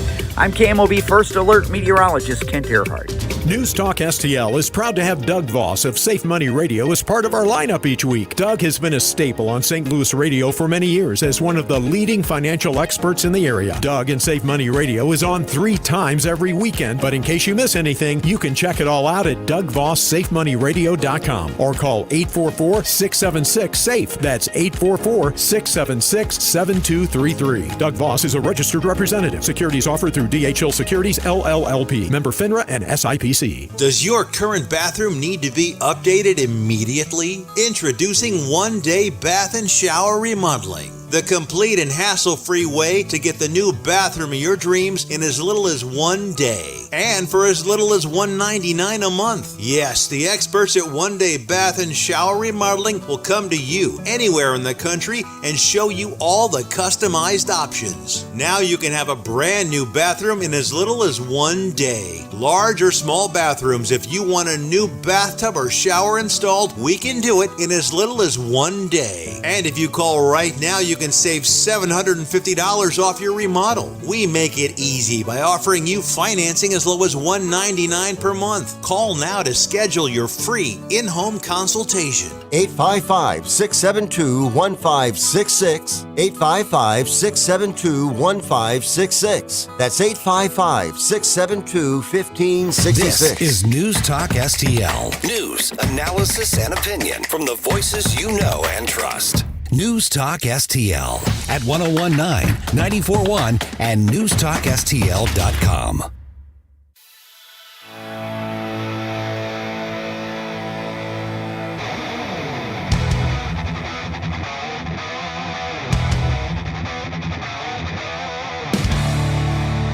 Talk lines are open now at 314-912-1019. Get up, St. Louis. It's Mike Ferguson in the morning, made in St. Louis for St. Louis.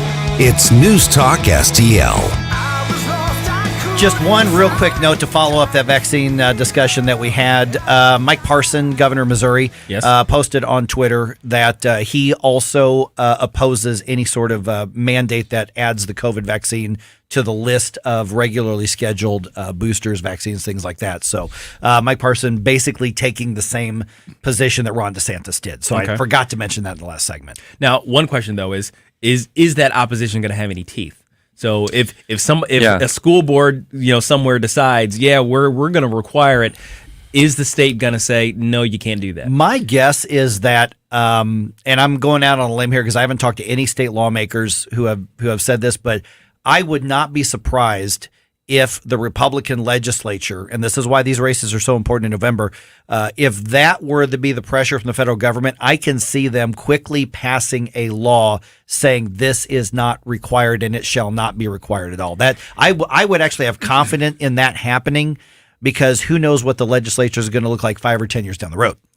And I hope that our next attorney general has as much aggressive action that he puts on this that Eric Schmidt has done in the past with mandates and all that. Absolutely. Yeah, Eric Schmidt did the work, man. Oh, he did. Yeah, he did. He was fighting for us. Hey, Eric, call me back. Yeah. Where have you been since the primary? Anyway, that's a whole other thing. But yeah, that's going to be an interesting question. Who should be the next attorney general? If and frankly when Eric Schmidt moves to the U.S. Senate. I know who I'd like to see. Oh, really? Yeah. Who? Now he's not. I guarantee you, he's not interested. Okay. No, I think Peter Kinder should be appointed. He's an attorney. People know him as he's actually an attorney. That's right. And a very good administrator. He was possibly the best lieutenant governor we've had, in the last 50 years in the state, which is why he was elected so many times. But I couldn't imagine that Peter would actually want the job. Really? Yeah, because he would be good. Yeah, he would be very good. Even though he doesn't have a long law practice, but he is solidly small government and conservative, even when he didn't have to be. And he was. This is actually one of my wife's concerns during the primary. She was like, but Eric's so good where he is. That's right. Yeah. Well, it's like Ron DeSantis. Right, exactly. Everybody's like, you don't want to take him away from Florida. Everybody in Florida is like, no, don't take him from us. I'm like, no, Florida. We don't know who we're getting. Florida, you need to share. Please share. You got to share. Share with the rest of us. Be nice. Presidential material right Did you bring enough for all of us? There's enough Ron DeSantis to go around. Yes, there is. Okay, this is interesting. after months and months and months of Democrats trying to keep President Biden at arm's length, now they're seeing things are getting scary enough from their perspective that they are now desperate enough that they're actually, a few of them are having Joe Biden campaign with them. That's how bad it's actually gotten. President Biden's been on the campaign trail actually in the last week or two ahead of obviously the upcoming elections in 18 days. But do the candidates actually want him out there? As only he can. Fox News' Kevin Corke has the story. I love Kevin Corke. There is going to be no basement campaigning for Joe Biden this fall. Nope, the president says he'll be out there, really out there, actually on the stump for Democratic candidates. What's more, he swears they want him to. Tim Ryan in Ohio said he doesn't want you there. Warnock said wouldn't say. Do you think they're making a mistake? No, there are 16 there I've already gone in for yet, and a lot more are asked. Another 20 or so. But if you're not quite sure about that number, 16 to 18, skeptical even, well, it's understandable. In the past week, Fox can confirm that Biden appeared with 5 candidates running in midterm elections, but there's nothing to confirm his claim of 16 to 18 requests. Okay, so let me just point out, President can't count. Did you see that video yesterday? I mean, I'm trying to be sensitive to people who have been through terrible medical situations. Sure. But dear God, Joe Biden appearing with John Fetterman in Pennsylvania yesterday. 2 of these people, one of them who could be the next U.S. Senator from Pennsylvania and the President of the United States together, and between them, they could not come up with one coherent sentence. It's amazing that we've gotten this far with. I mean, I don't understand the defense of Fetterman. First of all, I mean, even apart from our problems with Joe Biden and kind of the situation that's going on there, it's like, yeah, we'd end up with Kamala. I don't know, is a incoherent Biden better than a Kamala? I think we've kind of decided. But with Fetterman, you could have put anybody up there, to do a better job at that. It's. I mean, look, I feel for people with cerebral palsy, but I don't expect them to be professional. No. Yeah. But I don't expect them to be professional athletes. You know what I mean? So that's true. So that's what we're talking about. Somebody who deserves our sympathy for the medical condition they've gone through, but it affects the thing you're supposed to be good at in the job you're trying to be. You know what I mean? What's going on there? Yeah, you've got to be verbally quick on your feet like lightning in this job as a politician, especially as a leader like a lieutenant governor, a senator, the president of the United States. You have to be quick on your feet thinking as well. And then you look at Joe Biden and John Fetterman, you're like, what? I saw that picture and all I'm thinking, I know I'm good. Okay, the boss is here. Call the boss. Complain about me because of what I'm about to say. I'm thinking that is Gomez and Fester. Oh, there you go. Yeah. I mean, wow. That is. I mean, this. I mean, and John Fetterman barely spoke. His wife spoke on his behalf. Yes, I saw that. I saw her deflect the reporter's questions. Like, we're not here to answer questions. We're here to celebrate. Right. Yeah. Well, Fetterman apparently can't. He can't understand audio, like as it comes into his ears. He needs to see it in writing, in text, in order to understand it and then respond to it. So, I mean, that would be very tough for a senator on the floor to be able to have to do that. Yeah, and it takes him a while to process. And again, I'm trying to be. I know people who have had strokes. I've had friends who have had strokes. I'm not trying to diminish that, but when they've had strokes, some of them said, I can't safely do this job anymore, and they've had to make adjustments, especially if other people's lives are affected by what you do. Now, first of all, John Fetterman looks like a mutant to start with. Yeah. I mean, seriously, he looks like the hired goon of a villain in one of your like superhero movies. Yeah, you're exactly right. And I'm not saying the head goon. Yeah, I'm not saying that people should be held back in their career because they're ugly. I mean, look, I've made it this far, and look at me. But I'm just saying is that this is a guy who is compromised in a huge way. Joe Biden being compromised. So, by God, why wouldn't you put them together on a campaign trail? That's the way to fire up a voting base. I'm going to be geeky here, but did you ever see the alien in Battleship?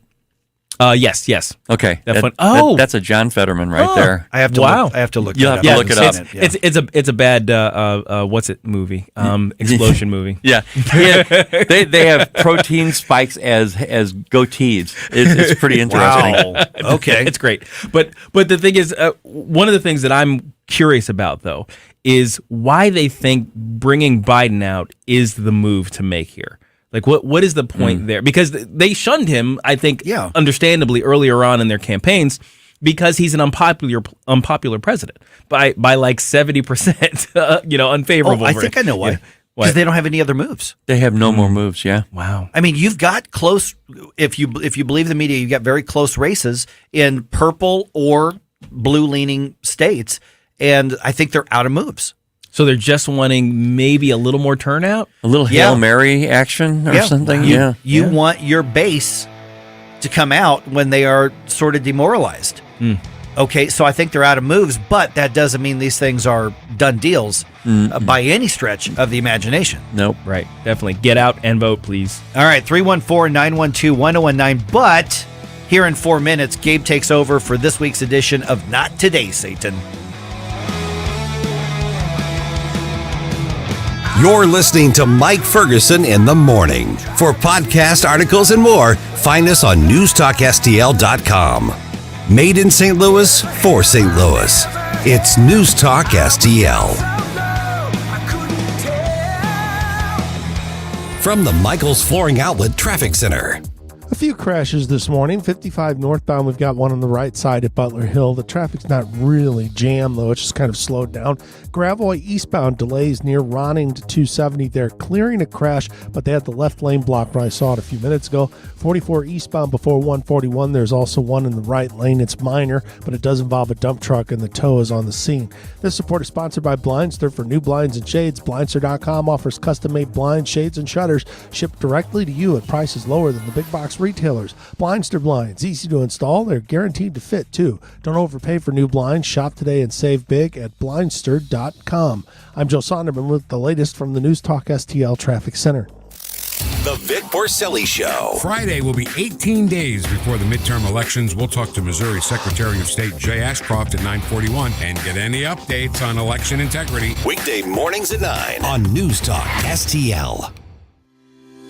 What if everything you thought and believed to be true about owning and buying your home turned out to be wrong? Straightforward, objective advice on the right way to make the most out of every dollar you put into your home. We're the only country that has one of those. Most other countries, considering like Canada, the UK, they don't have long-term fixed-rate mortgages like that. They're all variable-rate mortgages. HomeWise with Michael Midget, Sunday mornings at 9 on News Talk STL. Are you downright disgusted with the corruption of our Democratic leadership at St. Louis City Hall that's been reported in the news? Hi, this is Mary Teresa McLean, Chair of the Republican Party City of St. Louis. If you want to put our city that we all love back on track, you must get involved. If you're ready to be part of the solution, we invite you. Come and meet us. Learn more at stlouisrepublicans.com. Paid for by St. Louis City Republican PAC. Curtis Farber, Treasurer. Hey folks, Tim Jones here for Hanson's Tree Service. As my daughters would say, it's fall, y'all. That means it's the perfect time to call Hanson's. Prime time for Hanson's to come out and do all that fall trimming before winter storms can bring down trees and limbs on the homestead. Get on the Hanson's schedule for winter dormant oil applications to protect your trees from insects taking shelter over the winter, and a perfect time for Hanson's to put you on a preventative plant health care program. Everything you need for winter can be found at Hanson's. Hanson'sTree.com. What happens next? Democrats' reckless policies have stuck the American people with an inflation crisis, a border crisis, a violent crime crisis, and an energy crisis. Happens right here. We're going to get control of inflation. 101.9 and 94.1 News Talk STL.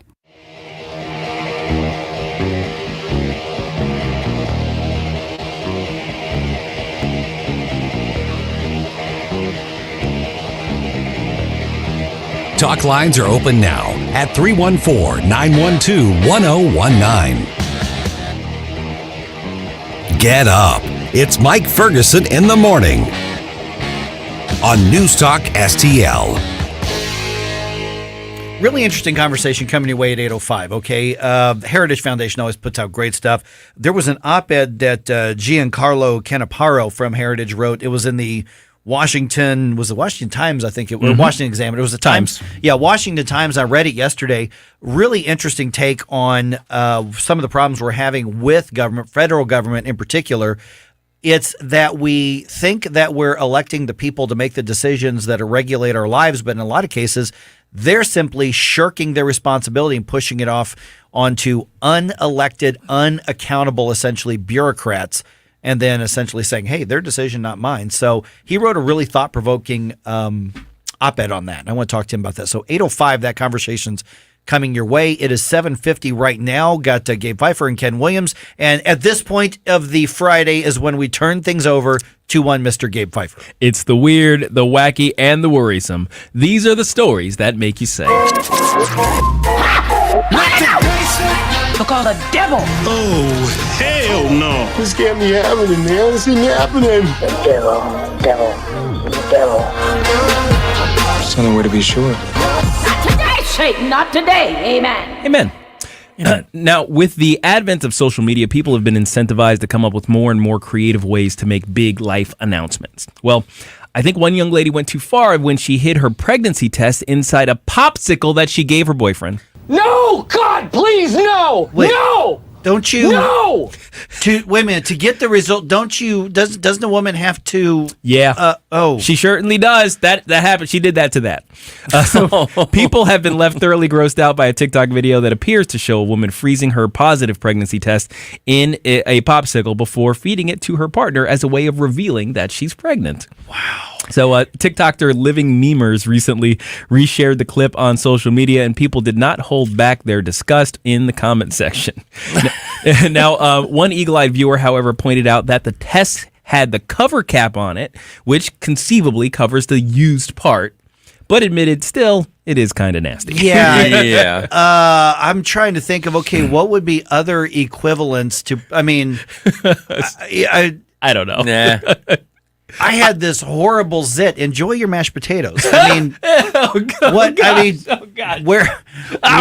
what possibly makes a woman sit there and go, "Oh, this is going to be exciting," not thinking this guy's going to have this popsicle. I don't want to be grotesque here, but everybody remember how you get that positive result. How you take the test. It's not the equivalent of the ring and the cupcake, okay? All right, so no. Now, of course, it could have been worse, though, as a different set of parents shared on the same platform that they hired pole dancers in pink and blue to help with their gender reveal. What?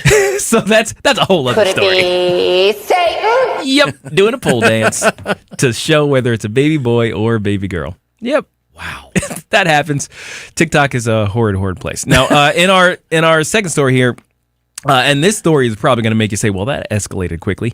A DJ at a club in Norfolk said he once saw an unkempt lady exit the bathroom, which wasn't necessarily unusual, except that she had no feet and was floating down the corridor. Well, isn't that special? Holy cow. Now, that's...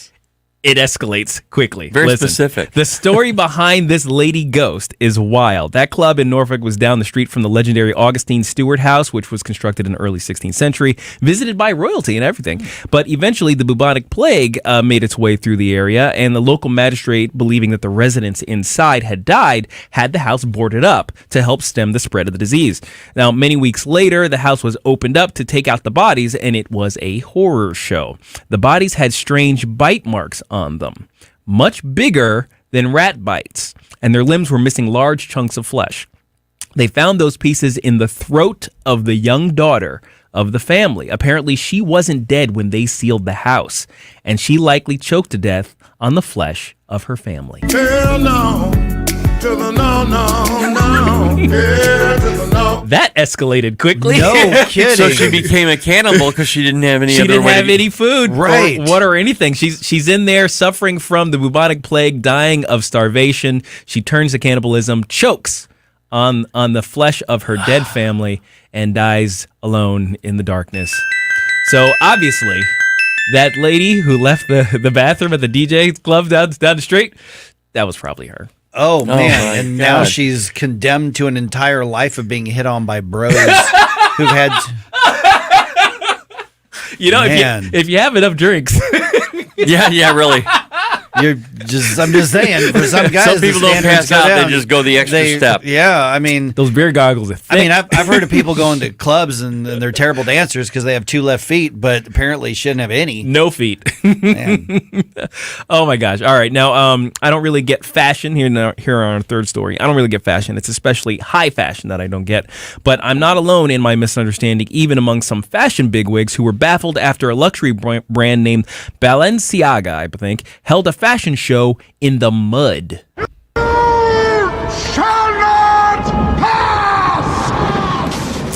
When you think Paris Fashion Week, you think of elegance, beauty, and sophistication, but Balenciaga turned it into a crap show with models tramping through the muck like unimpressed dog walkers.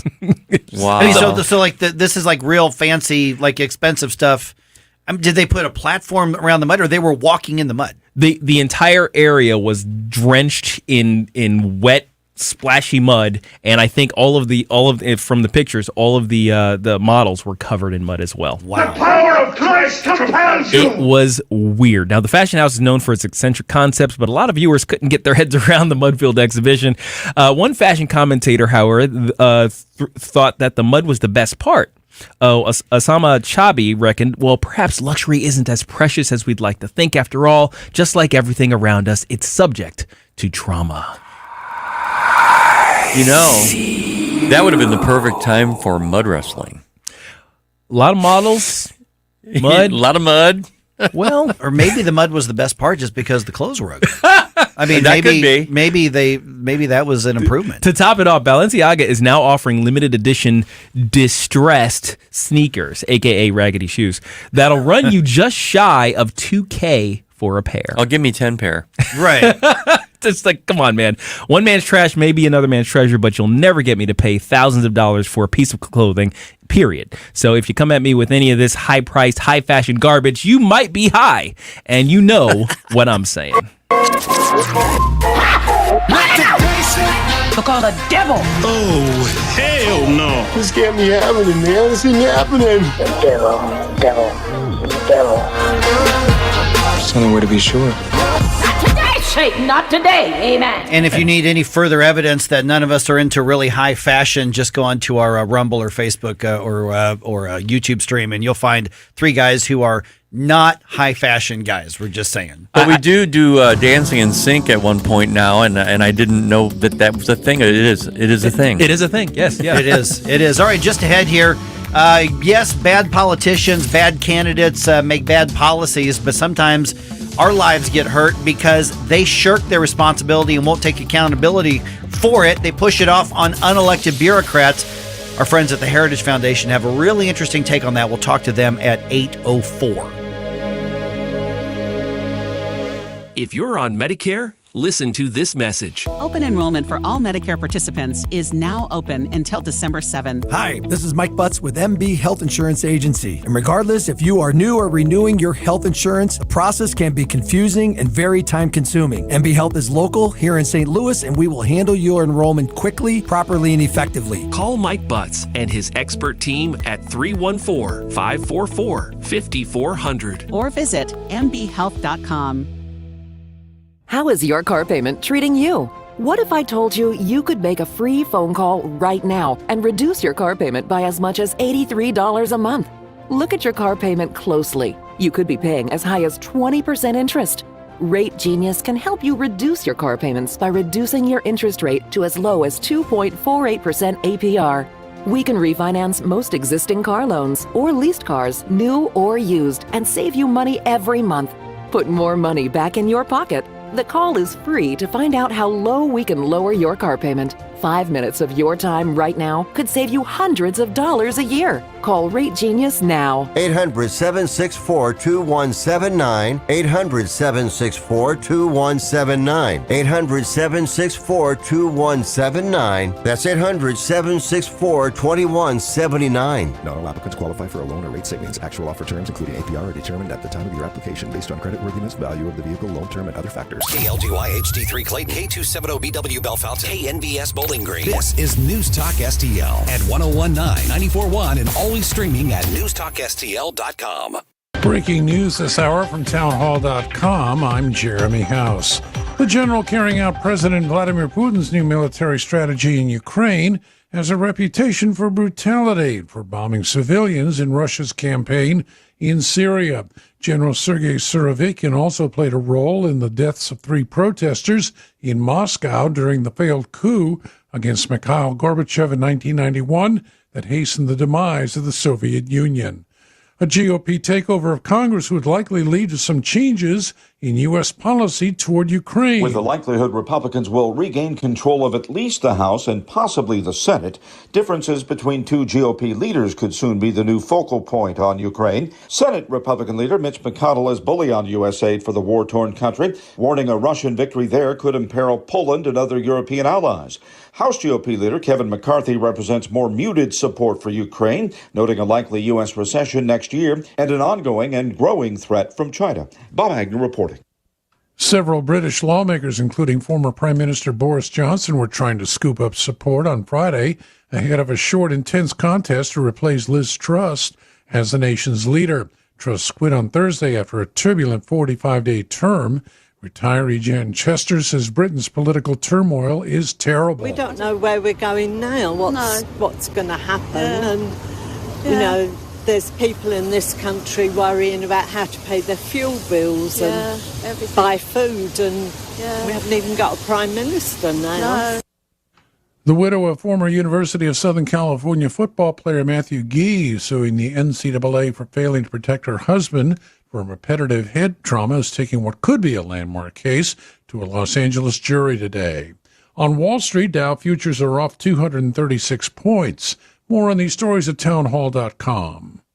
Relief Factor, pain relief that's natural, pain relief that works, and pain relief that attacks the source of the pain.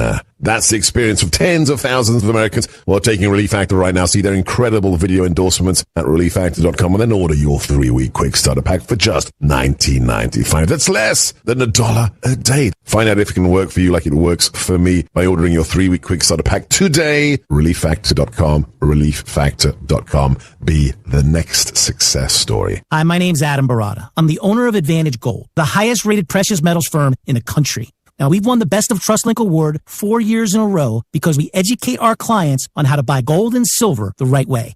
We don't pay celebrity spokespeople millions of dollars. We'd rather pass that value on to you. Call 800-900-8000 and speak with one of our experts. We'll send you a free gold kit along with my latest national best-selling book, The Great Devaluation. Call 800-900-8000. Call 800-900-8000. A man who attacked New York. From the Michaels Flooring Outlet Traffic Center. Got an accident blocking the 2 left lanes in the work zone. 55 northbound at Carondelet. Heavy delays back through Weber.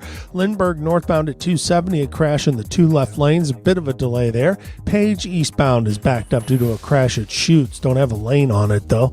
64 eastbound. We're picking up some pockets either side of Olive through Timberlake. Clayton Warson through Big Bend is busy, but that's not too much out of the ordinary. Bridges downtown still look good. This report sponsored by Mucinex DM. Say goodbye to retaking medicine every few hours. By Mucinex DM. Get cough and chest congestion relief for 3 times longer than your typical 4-hour cough and chest congestion medicines. That's 3 times longer. Nothing lasts longer. I'm Joe Sonderman. That's the very latest from the News Talk STL Traffic Center. From the News Talk STL Weather Center. Nice and toasty today, partly cloudy to mostly sunny with a nice breeze out of the southwest at about 10 to 15 miles per hour this afternoon. And the high temperature, 80 degrees. The normal high is about 67. Overnight lows tonight in the 50s. The high tomorrow about 83 degrees and 79 on Sunday. Now a very low rain chance on Sunday for a spot shower, but most of the rain should hold off until next Tuesday. Enjoy your weekend.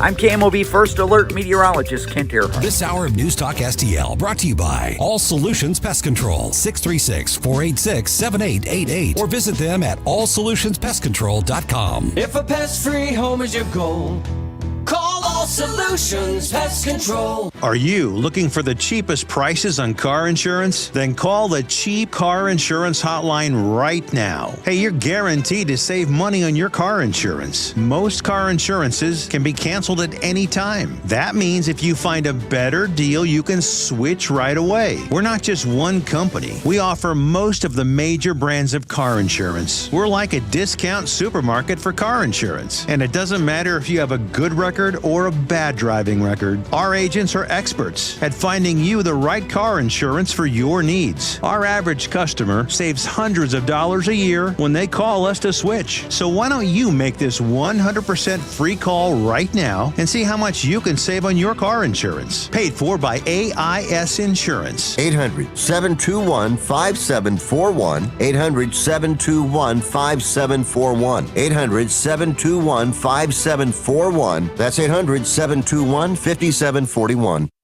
No big old corporate lib AM station telling us what to say here. Conservative talk for St. Louis. This is News Talk STL at 1019, 94.1. And always streaming at NewstalkSTL.com.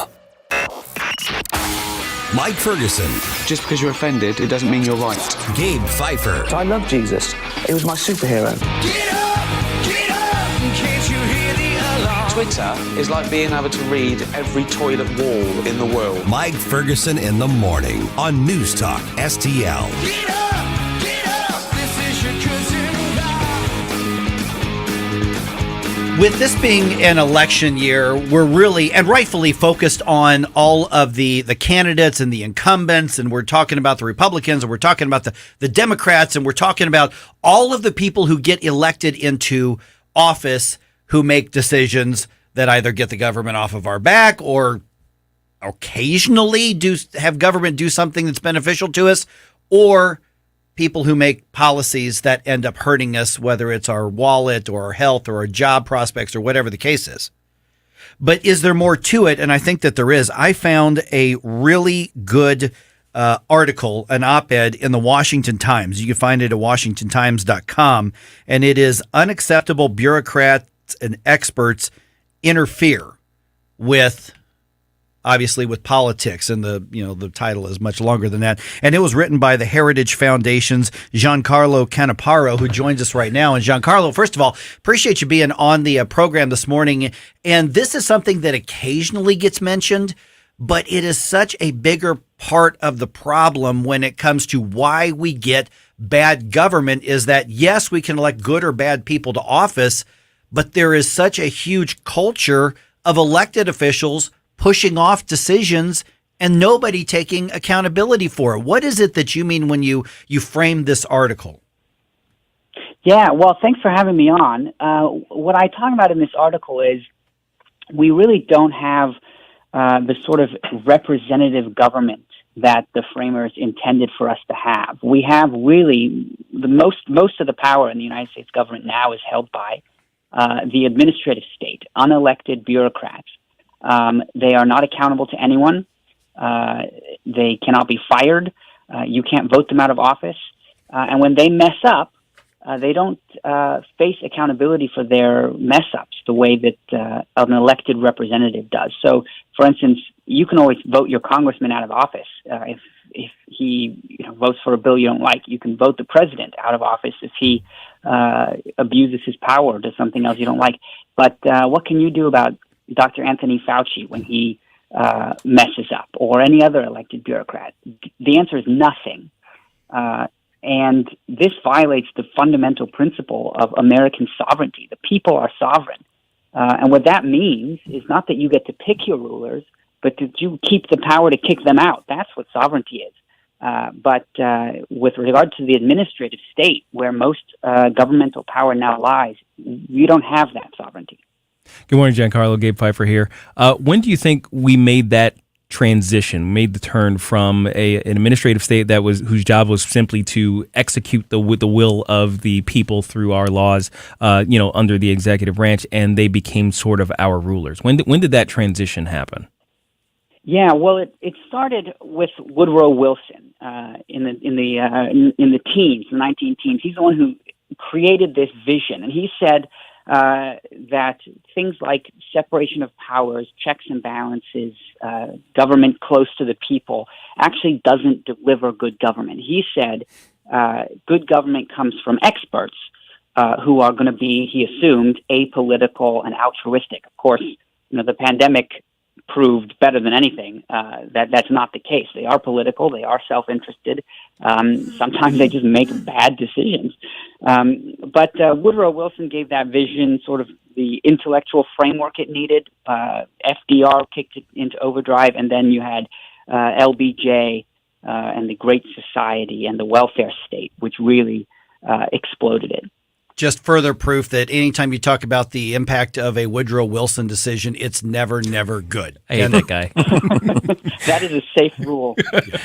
Hey, Giancarlo, this is Ken Williams. You know, back when Donald Trump first took office, he had to navigate a lot of bureaucrats that he had to deal with and try and remove. Is this some of what you're talking about? Oh, absolutely. I mean, look, the Constitution says the executive power is invested in the president. Not an unaccountable bureaucracy. At the very least, what that means is that the president needs to have control over the administrative state. But what we saw during the Trump administration years is a state that was at war with its own boss. Yep. We didn't vote for these bureaucrats. We did vote for the president. And what that means is that for each term that he's in office, he gets to set the executive agenda. But that is increasingly not what we are seeing from the administrative state. And the problem is, again, you can't vote these people out of office. The president can't even fire many of them. In fact, he can't fire the overwhelming majority of them. They are untouchable and not accountable to us or to anyone else. We are visiting with Giancarlo Canaparo from the Heritage Foundation, and you can find his article at the Washington Times, WashingtonTimes.com. We'll get to that here in just a minute. Okay, let me try to play devil's advocate for a second. There's going to be somebody who says, you know what, the federal government's an awful big entity, and you just can't expect 435 members of the House to be able to make decisions on every regulatory aspect out there. Everything that the government does, it just makes sense to delegate it out to somebody else and be more efficient, other than having Congress say vote on every single regulatory decision possible. What's the answer to that? Because that's what I hear a lot. Yeah, so there are a couple. The first of all is the question assumes that the federal government needs to be doing all of the things that it's doing. It doesn't. The state governments are perfectly capable of handling a lot of what they do. Second is there are certain areas where you want federal involvement and expert involvement. Regulation of drugs, for instance. Congress is not going to be able to figure out whether a new drug is safe or not. You need expert support. What you don't need, though, is drug experts setting legal policy or expanding their expertise into new and different fields. Congress needs factual support. It doesn't need help in writing laws. It needs to understand the facts. That's where experts are really useful. But when experts step outside of that role and become legal interpreters or writers of law, then you've got a problem. So what's the path forward? What do we need to be pushing our elected officials to write into law, perhaps, to unstick us from this oppressive administrative state? Yeah, well, the big problem, the way this got started is Congress let it get started. Congress said, somebody can take the work off my plate and take responsibility if it screws up. Great, let's do it. But Congress, we need to have some people with some backbones who are willing to do their job, willing to stand up for popular sovereignty, to rearrange a lot of the administrative state agencies, to take back some of that power, to put them back into a position where they are providing expert factual support to Congress, but not doing Congress's job of making laws.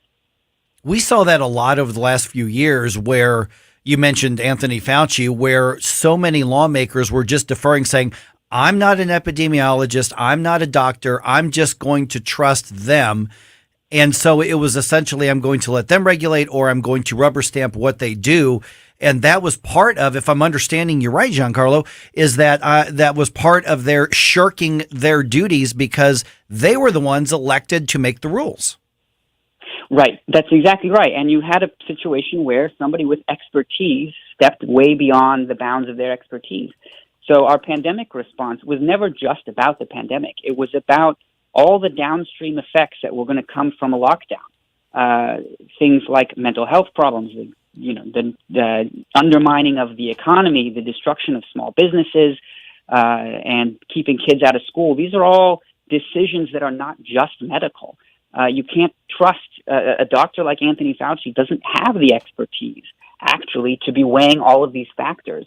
These are exactly the sort of complicated decisions for which elected representatives need to be weighing all of these countervailing factors and making decisions and bearing responsibility for them.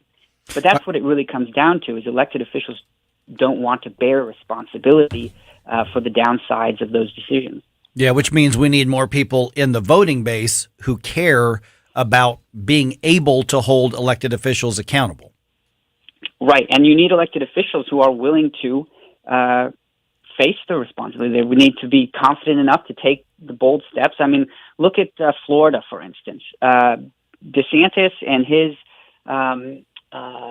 Surgeon General said, look, there are other factors here besides just the medical interests. Besides, our experts in Washington don't actually have the greatest information about the medical interests, and we're going to go out and, we're not going to lock down as hard. We're going to open up early. We're going to get kids back in school. That was a political risk.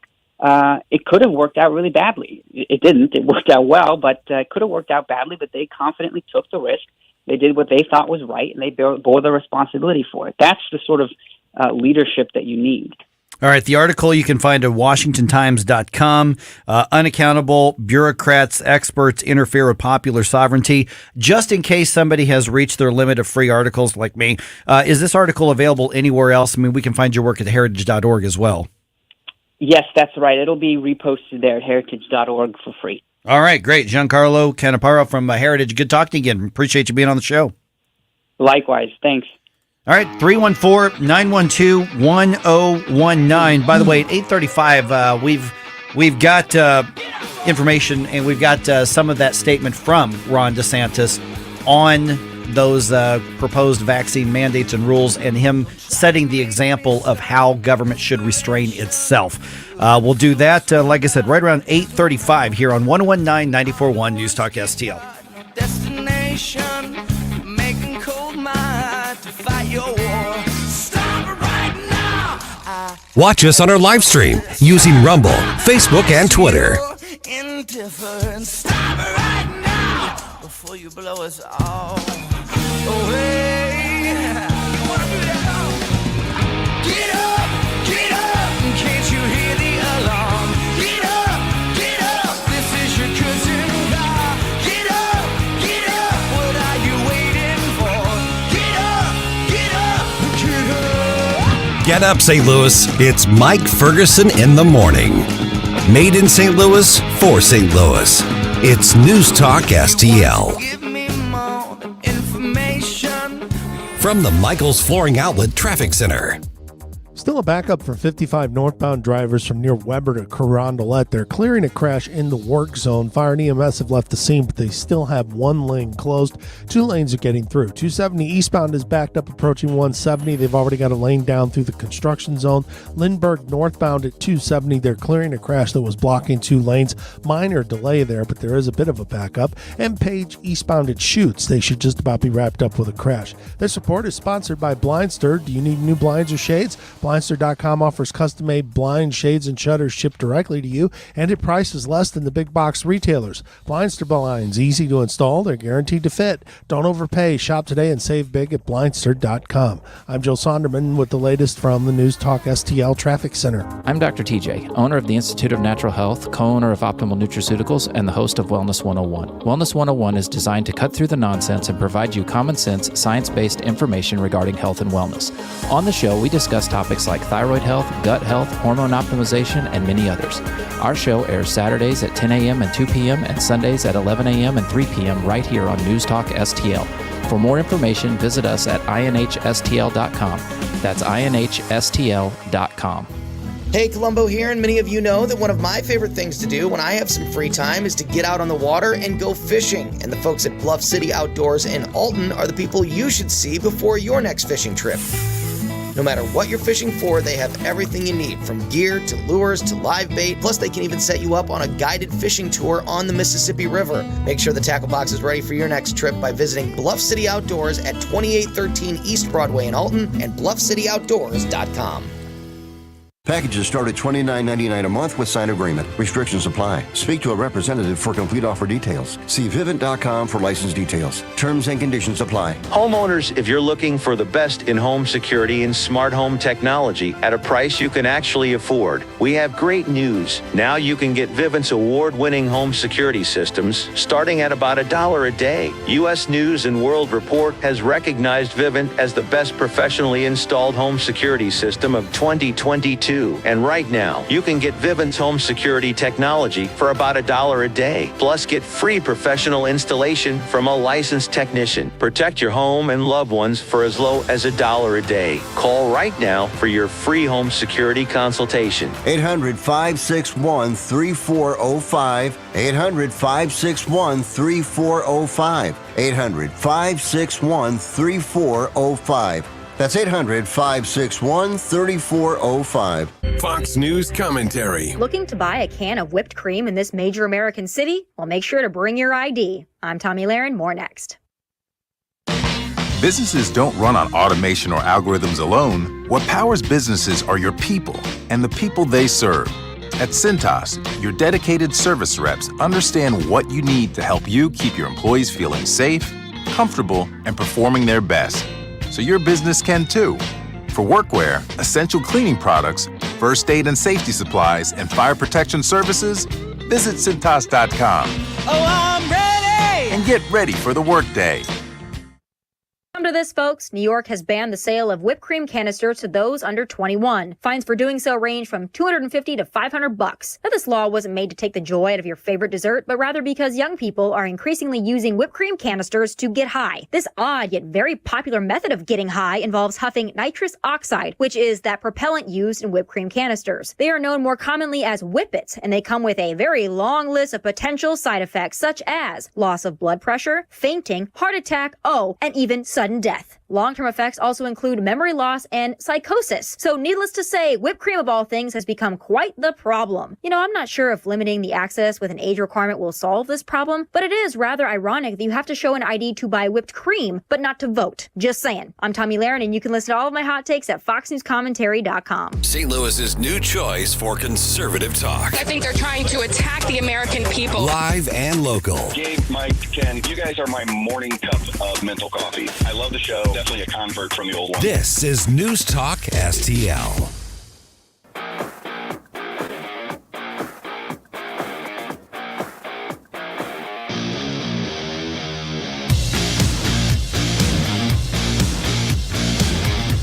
Talk lines are open now at 314-912-1019. Get up. It's Mike Ferguson in the morning. This is News Talk STL at 1019, 94.1, 99.1 HD3 and NewstalkSTL.com.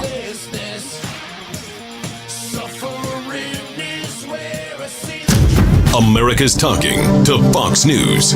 The most magical place on earth could soon be the most expensive. People react to Disney's newest price increase for theme park tickets. I'm coming every year, so I have my two children. It's a little hard coming, but I got a little sacrifice for coming. That one is fine. You pay the extra few $100 to get bumped up into the fast lines, and those are sometimes still an hour. And it's like, what do you get, like 5 rides a day? Additional add-ons, but it's worth it, you know. It is expensive. I know yesterday we were going to do the lightning lanes, and we're like, oh, dang, we could do a Cars ride for like way faster, but you have to add an extra $18 on top of it. Don't go as off because it's really expensive. But I mean, you know, you plan for it and you go. It's Disneyland. Everything costs more, no matter where you are. Things we like best are the apps on your phone, the things that can get you in line without standing in line. They shouldn't raise the prices that much, you know, because people love the place and they want to come more often. America's talking to Fox News. In breaking news, Tony Colombo and his family just changed their vacation plans. Just pointing that out. You think? Yeah. All right. 8:24 right now. Got Gabe here. Got Ken here. I'm Mike. If you are a supporter of President Biden's loan forgiveness plan when it comes to student loans, well, you got to be pretty happy right now because 2 court challenges to that loan forgiveness program have been shot down. Fox News' Trace Gallagher has the story. Supreme Court Justice Amy Coney Barrett denied an emergency bid by a group of Wisconsin taxpayers to halt the plan. And a federal judge in St. Louis has now dismissed an effort by 6 Republican-led states to block it. The rejections come amid growing concerns about the program's viability and ability to contain potential fraud. And Missouri was one of those states that was challenging it, which just means it likely goes to an appeals court at this point. So it was dismissed. Probably an appeals is next, and this is, of course, the $10,000 to $20,000 reduction in student loan debt that's at play here. Now, do we know the exact reason? Is it some technicality, like, oh, well, this particular group doesn't have standing, but maybe if a different group, had a different tactic? As I understand it, with the Wisconsin challenge, a lot of people were just shocked that Amy Coney Barrett. Well, Amy Coney Barrett is an originalist, and so the way I understand this, and lawyers, if I've got it wrong, you just let me know, is that it was on that sort of technicality, not even so much standing, but this doesn't rise to emergency hearing type of thing. It's, so it basically, her denial was essentially, you got to go through the process. Okay.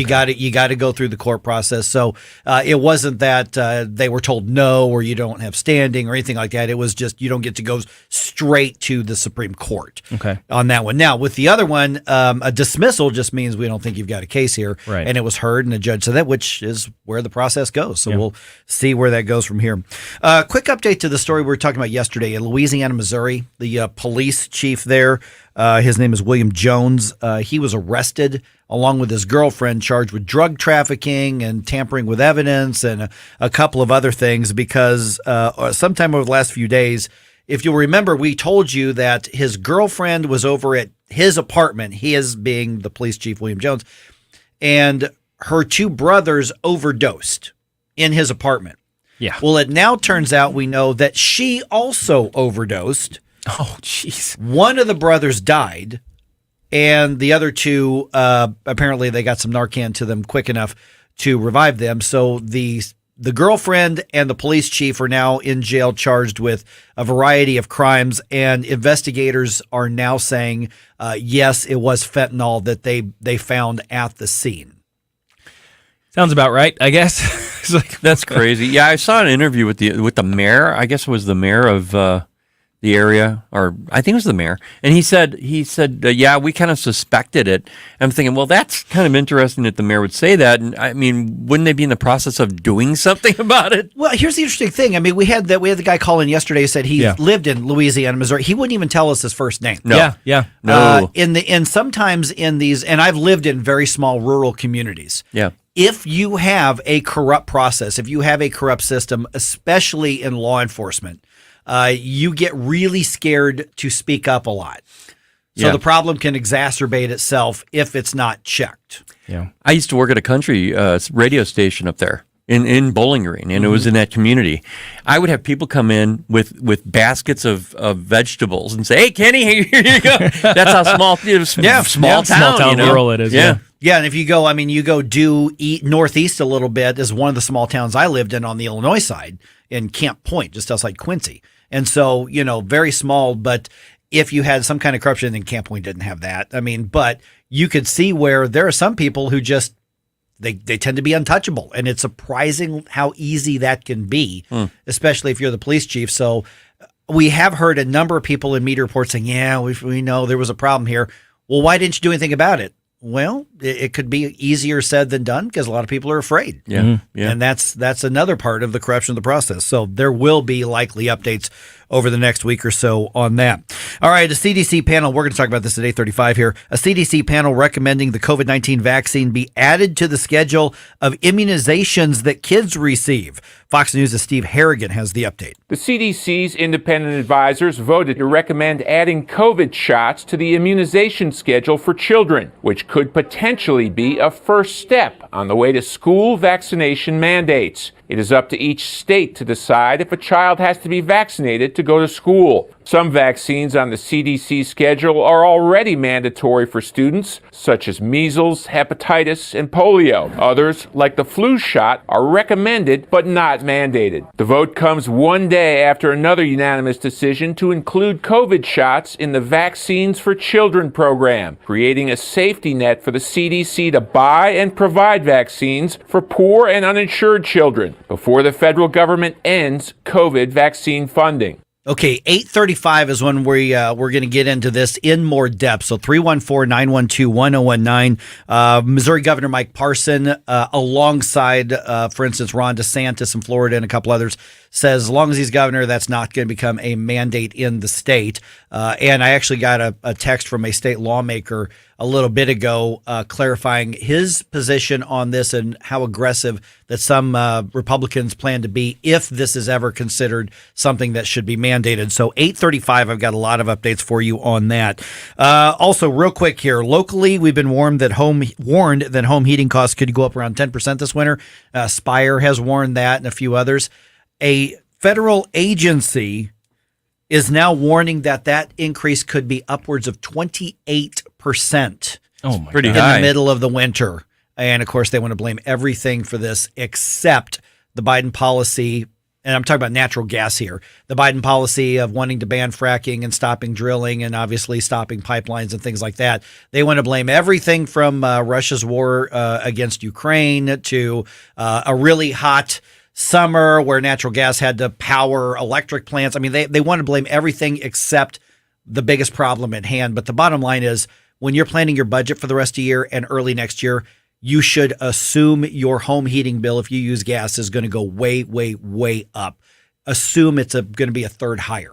Oh, yeah. I got the notice that our local provider was going, we were going to have a hearing at our local town meeting or something like that about the increases that are coming. And I expected those fully. I think I told you guys about this in summer. It's like, it's coming. And you know those little pictures that you see of Joe Biden pointing at the gas on price? The gas pumps, yeah. Yeah. That's what's going on. The I did that's. They should put they should put that on your bill, but they're not. I'm just gonna put one on my thermostat. There you go. 4 St. Louis Cardinals are finalists for Gold Gloves. Paul Goldschmidt, Tommy Edman, Brendan Donovan, of course, my man Nolan Arenado. Who? Hey. Winners are going to be announced November 1st during the World Series. If Nolan Arenado does not win a Gold Glove, I'm starting a protest. Start a riot. Because he's a man.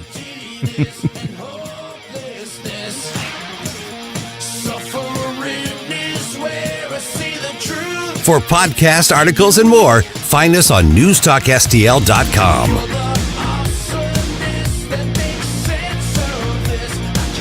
Get up. It's Mike Ferguson in the morning. Made in St. Louis for St. Louis. It's News Talk STL. The candidates. We're going to win this campaign. The issues. Gas prices, Biden inflation. The election news, analysis, and opinion you won't get anywhere else. Decision 2022 happens. There's a backlash coming on News Talk STL.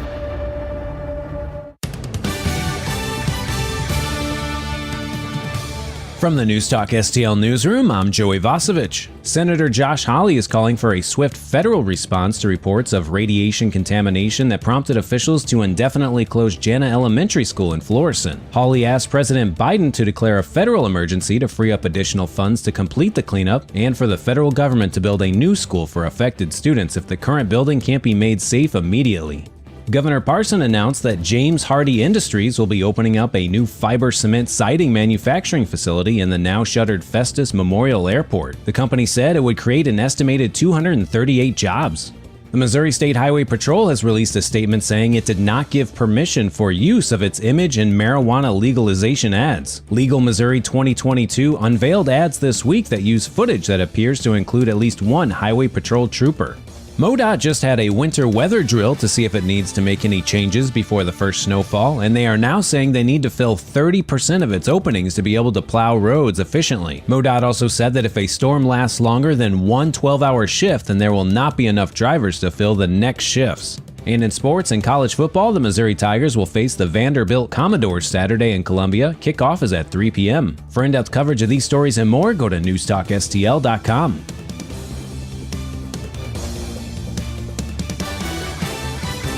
From the Michaels Flooring Outlet Traffic Center. 55 northbound still pretty busy. Weber up through Carondelet. They are just about to clear away with a crash on the northbound side right in the work zone. They were blocking the left lane there. East 270 at 170 is heavy due to the construction. 170 southbound south of Natural Bridge. We've got a crash. It's mostly on the right shoulder, but they are taking part of the right-hand lane, so there's a little bit of a slowdown there. Just give yourself a couple of extra minutes. Otherwise, things don't look too bad. This report sponsored by Blindster. For new blinds and shades, it's blindster.com.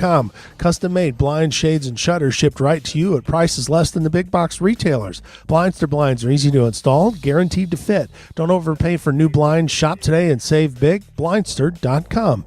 I'm Joe Sonderman with the latest from the News Talk STL Traffic Center. From the News Talk STL Weather Center. Nice and toasty today, partly cloudy to mostly sunny with a nice breeze out of the southwest at about 10 to 15 miles per hour this afternoon, and a high temperature 80 degrees. The normal high is about 67. Overnight lows tonight in the 50s, the high tomorrow about 83 degrees and 79 on Sunday. Now a very low rain chance on Sunday for a spot shower, but most of the rain should hold off until next Tuesday. Enjoy your weekend. I'm KMOV First Alert meteorologist Kent Earhart. Report cards may not always be the most fun things for kids to get, but they are important. Their grades show how well they're doing in class and where they might need improvement. But why shouldn't schools get grades too? And shouldn't parents be able to see how their child's school compares to others? We at the Show Me Institute strongly believe the answer is yes. And that's why we came up with the Missouri School Rankings Project. Click on the website moschoolrankings.org and it's all there. Rankings and letter grades for all the schools in Missouri. The rankings are based on several categories, such as student performance in English language arts and math, ACT scores, and graduation rates. Then we take the rankings and come up with a grade point average, just like your child has. Each school and district has a grade, and the website is easy to use. Don't you want to know how your child's school stacks up? Now you can. Learn more at showmeinstitute.org. The Show Me Minute has been brought to you by Show Me Institute and Show Me Opportunity. Have you been floored? Not until you've gone to Michael's Flooring Outlet. They've been a locally owned and operated family business for more than 28 years. You want variety? Michael's has carpet, hardwood, laminate, ceramic tile, luxury vinyl, natural stone, and many other options. Save money and get quality at Michael's. Plus, your installation will be done right the first time when you hire the experts at Michael's. You can shop in store at one of their 3 convenient locations or shop from home. Check out everything that Michael's has to offer at igotfloored.com. Start a podcast for your business today with Epic STL Podcasts. Engage existing and potential customers, build trust in your brand, and drive traffic to your business. Log on to NewstalkSTL.com and click on the Epic STL Podcast button to learn more.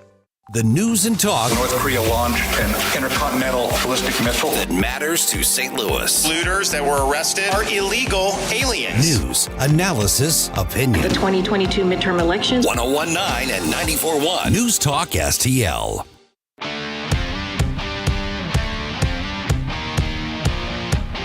Talk lines are open now at 314-912-1019. Get up, St. Louis. It's Mike Ferguson in the morning. This is News Talk STL at 101.9, 94.1, 99.1 HD3 and NewstalkSTL.com.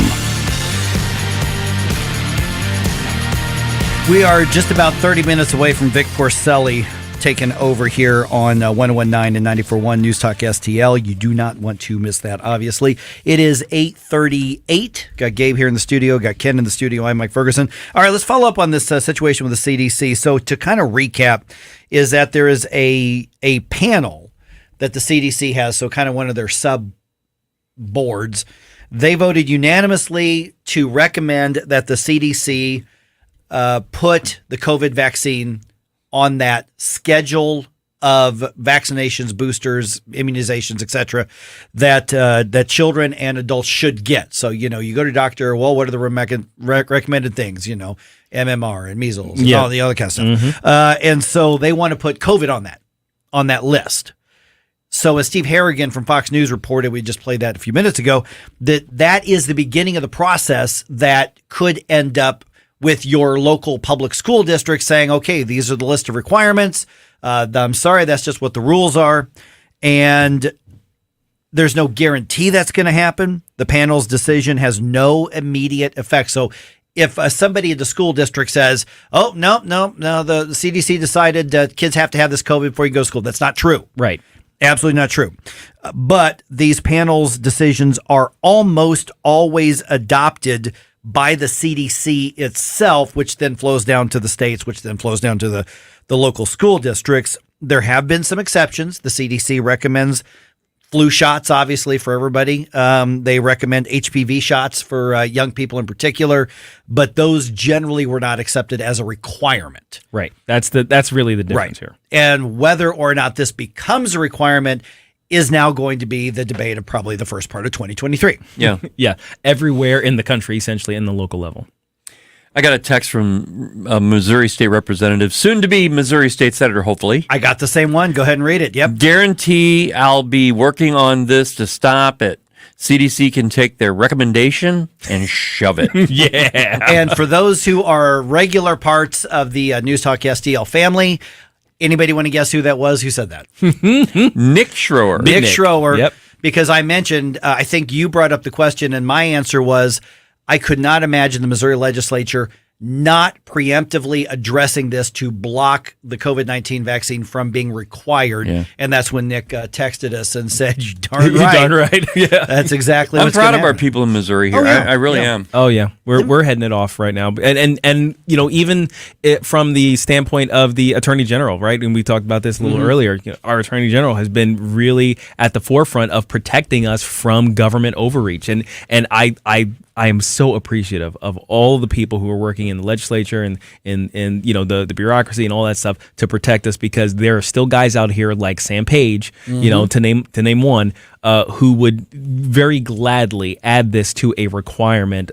for, you know, his jurisdiction and other people's jurisdictions if he had his druthers, right? And then also, you know, you've got Missouri State Secretary of State Jay Ashcroft. He's coming in today, and he actually is helping to nail down our election process. And I mean, it's really, really important to the people of this state.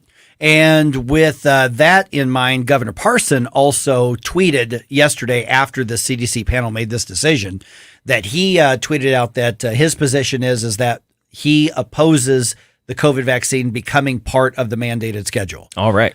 Ron DeSantis was giving a press conference, press availability, and it wasn't about this, but he decided to go ahead and address it while he was there. I think he was talking about hurricane relief stuff, but he went ahead and brought this up. And here's how Ron DeSantis reacted to this. There's been a lot of questions to our office about the CDC potentially adding COVID vaccine to the childhood immunization schedule. And I know a lot of parents are concerned about that, because if that's on the immunization schedule, the fear is that schools could potentially mandate your child to get a COVID shot, even if that's not something that you want to do. So I just want to let everyone be clear, you know, as long as I'm around and as long as I'm kicking and screaming, there will be no COVID shot mandates for your kids. That is your decision. That is your decision to make as a parent. These are new shots. I get a kick out of when people kind of compare it to MMR and stuff, things that have been around for decades and decades. So parents, by and large, most parents in Florida have opted against doing these booster shots particularly for the young kids. The Surgeon General of Florida does not recommend this for young kids, for kids under 18. And basically his reason for that, there's not really been a proven benefit for that. I mean, we can get into some of the potential side effects. You don't even really need to do that. Not been a proven benefit, but it's a free state. Parents can make the other decision if that's what they want. The important thing is that school districts are not mandating this choice. That's the point. There it is. And this is the thing, is that this gets phrased and framed by media and by other leftists into saying they're trying to stop kids from getting a crucial vaccine. No, they're saying that families make that decision for themselves. That's all this is. There are plenty of people who say, you know what, I think this is the right decision for me. Okay, great. Definitely not stopping you or even trying to talk you out of it. That is your decision. That's all the Governor DeSantis, that's all that's Governor Parson, that's all that Attorney General Schmidt, that's all that State Representative Nick Schroer, that's all that all of them are saying, is that this is, in the end, a matter of personal choice and personal freedom. I'm not sure whether it's a lefty language trick or their ideology prevents them from actually understanding the concept. But basically, they seem to go along this track that says if the government doesn't mandate it, then the government has banned it. Right. And that it doesn't make any sense whatsoever. So the government not mandating the COVID-19 vaccine in their minds is they're trying to stop the COVID-19 vaccine. They're banning the COVID-19 vaccine. No, do what you want. I'm just not going to make you. And for some reason, that blows their minds, and they either can't understand it or they're deliberately obfuscating the language in order to get what they want. Well, these are the same people who also think that not taxing you as much is the equivalent of them giving you something. That's a great point. Well, and they also think the government is the nanny state, and they should be able to tell you what to do, and that means, if they're not telling you to mandate, then they're not telling you to mandate. You're not going to be able to do it on your own. You can't think for yourself. You must be told. You have to be told what to do. Exactly. Because you're a subject of the state. Right. Yeah, there it is. That's the difference in worldview and ideology. There are people who think, well, we're electing people to run our lives, so elect the best people to run our lives who are going to run our lives the way that we want them run. No, elect people who are going to stay out of your life as much as humanly possible. I'm just frustrated that we still are talking about this. Right? Because they keep pushing it. They're not going to stop. Yep, so we can't stop fighting them then. 314-912-1019. This is 1019 and 94.1 News Talk STL. For podcast articles and more, find us on NewstalkSTL.com. Get up. It's Mike Ferguson in the morning. This is News Talk STL at 1019, 94.1, 99.1 HD3 and NewstalkSTL.com. From the Michaels Flooring Outlet Traffic Center. Doing pretty well now. We have a couple of crashes that aren't really causing any slowdowns, just something to watch for. 55 northbound to Carondelet. They've moved that into the left lane that was already closed in the work zone.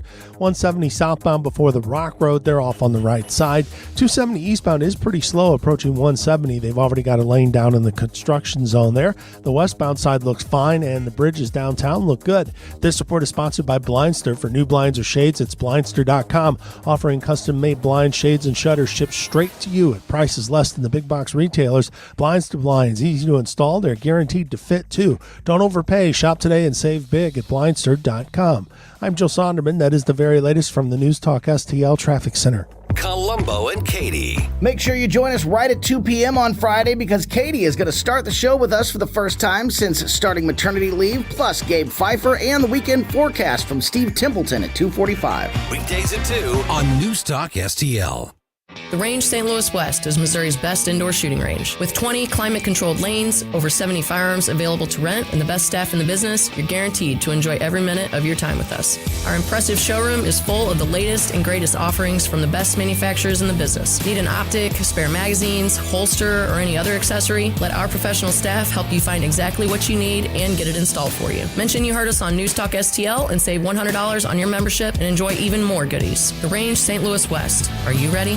News Talk STL is proud to have Doug Voss of Safe Money Radio as part of our lineup each week. Doug has been a staple on St. Louis radio for many years as one of the leading financial experts in the area. Doug and Safe Money Radio is on 3 times every weekend, but in case you miss anything, you can check it all out at DougVossSafeMoneyRadio.com or call 844-676-SAFE. That's 844-676-7233. Doug Voss is a registered representative. Securities offered through DHL Securities, LLLP. Member FINRA and SIPC.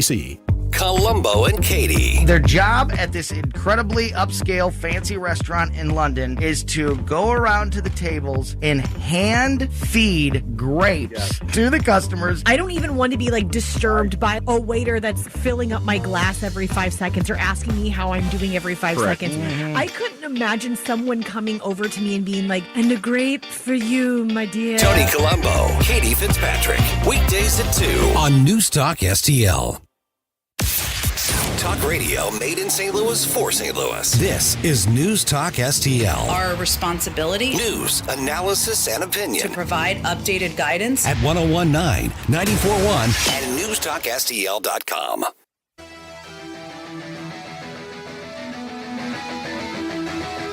Like us on Facebook at NewstalkSTL. For podcast articles and more, find us on NewstalkSTL.com. This is Mike Ferguson in the Morning, made in St. Louis for St. Louis. It's News Talk STL.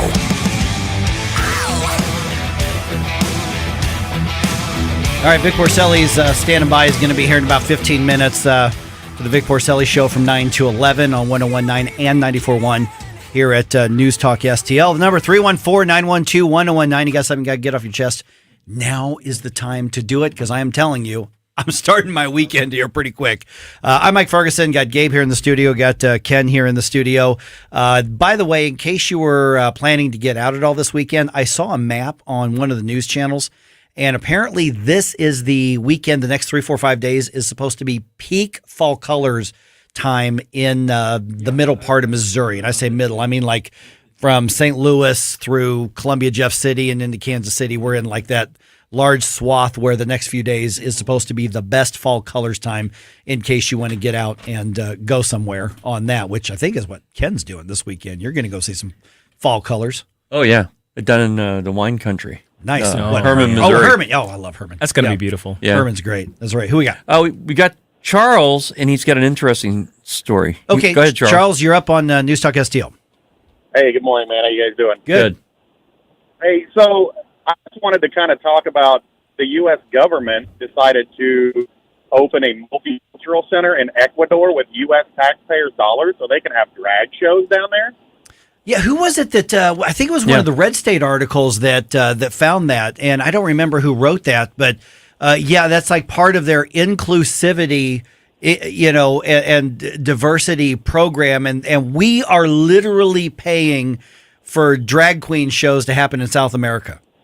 Yeah, I mean, it's just one of those things that, look, LGBTQ community, 99% of the people in this country don't care what you do. It doesn't affect our lives any. I mean, everybody can kind of be their own person, and, it's just one of those things that we have starving kids, homeless veterans. I mean, our economy's in the toilet, and this is what we decide to go spend tax dollars on.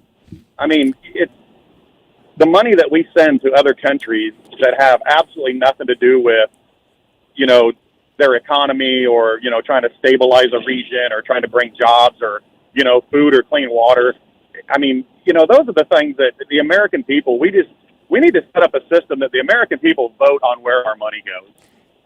When we put these people into Congress and the Senate and stuff like that, the stuff that they waste our money on, it's ridiculous. Yeah, Charles, this will make your blood boil. The State Department awarded $20,600 grant on September 23rd, so not too long ago, to the Centro Ecuatoriano North Americano, CEN, a nonprofit organization supported by the U.S. Embassy, to basically, have a party and drag queens. Yeah, it would include 3 workshops, 12 drag theater performances, and a 2-minute documentary, according to the State Department's grant list. Oh, for crying out loud! And that costs $20,000. I mean, we can do that for like what, $30? But why are we doing it in the first place? Exactly. That's the whole problem. Yeah, and our very own Susie Moore wrote that at redstate.com. The article is called "U.S. Taxpayer Dollars Now Funding Drag Theater Performances in Ecuador." And yeah, I mean I think you nailed it. Right on the head. There is that. Listen, you go do your thing. You want to, if a dude wants to put a dress on and lip sync to I Feel Pretty, whatever. I mean, that's your thing. Now we got a whole other argument when it comes to the content in the schools and everything. That's not what we're talking about. But to say that the federal government, our tax dollars, are going to be paying for drag shows in the name of being inclusive in Ecuador is beyond insane. And there were probably like 10 levels of approval in the Biden administration where people had a chance to go, you know what, this may not be the most prudent use of taxpayer money. Right. Well, and one of the other thing is I had some friends that had relatives who, done these drag shows, and they went and done these things, and about 90% of the gay dudes that I met all had more money than me because they don't have girlfriends and wives. They don't have, they all had nice cars. They all had nice places to live. And what are you mad at them people for? They found a loophole in the system that they don't have to go out and spend $20,000 on a ring and buy a big house to impress some woman. Yeah. So my question is, if you got all this money to spend on these dresses and these elaborate get-ups and these wigs. Your whole community couldn't fork together $20,000 to build your own center. I mean, that stuff's not cheap. I mean, I know some of them guys spend, I know guys with $80,000-$90,000 wrapped up in their wardrobe to go do this stuff. So that stuff isn't cheap, and you guys can't. Your whole community can't come together and raise your own money. It's a very rich demographic. It is. Oh, it is. Yeah. Yeah, and it's a lot because the vast majority don't have children. Yeah, exactly. Which is one of the reasons. I mean, that's not me being stereotypical. They just okay, Stacey Abrams. But yeah, really, yeah, exactly. Now, as far as like they don't have girlfriends and wives, I'm just gonna let you dig yourself into that hole if you're a married guy. I'm not jumping one way or the other. But yeah, the point is really well taken. I got to run to an information segment here. Hey, have a great weekend. Thanks, Charlie. Thanks, Charlie, being on NewstalkSTL. He's talking about didn't have wives, didn't have girlfriend. I'm like, I'm just gonna let him talk. Yeah, let him go. I mean, I don't know if he's married or has a girlfriend. But I'm like, okay, they can have, He's not wrong. He's not wrong. No. My lady's expensive. I actually, for just a very brief time when I was out of the media, I worked in a marketing company. And one of the questions we got was, okay, when we're reaching out to customers, do you differentiate between, a traditionally married couple of a man and woman and a gay couple? And they actually said that studies show that the gay couples tend to have higher not just net worth, but they tended to have higher disposable income when you look at age and region and all that kind of stuff. And a big part of it is, well, they don't have kids. I mean, there obviously many adopt, but I'm saying is overall, they have more disposable income.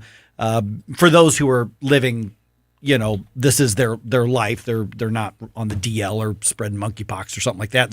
We're talking about the people who simply are gay, living the lifestyle. And so that is the thing. But yeah, a GoFundMe could have raised the money for this real fast. And that's probably like and here's how Washington D.C. thinks. They're like, $26,000, who cares?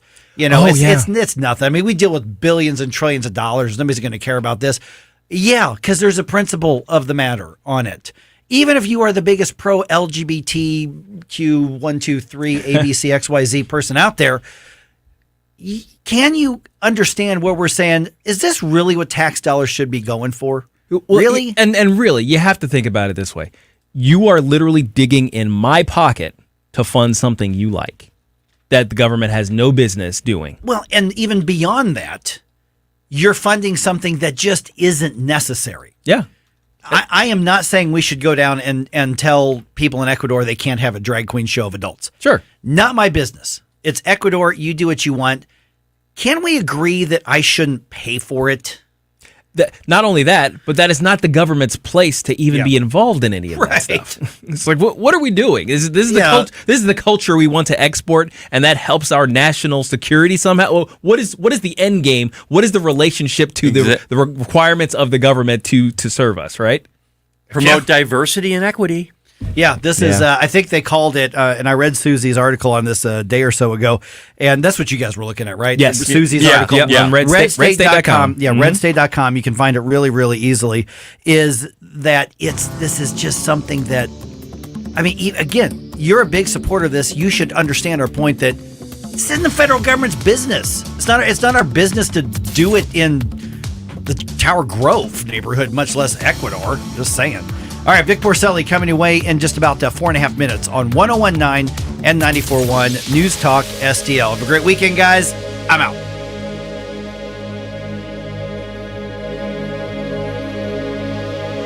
Hi, this is State Representative Jim Murphy. Rising prices, crime, government overreach.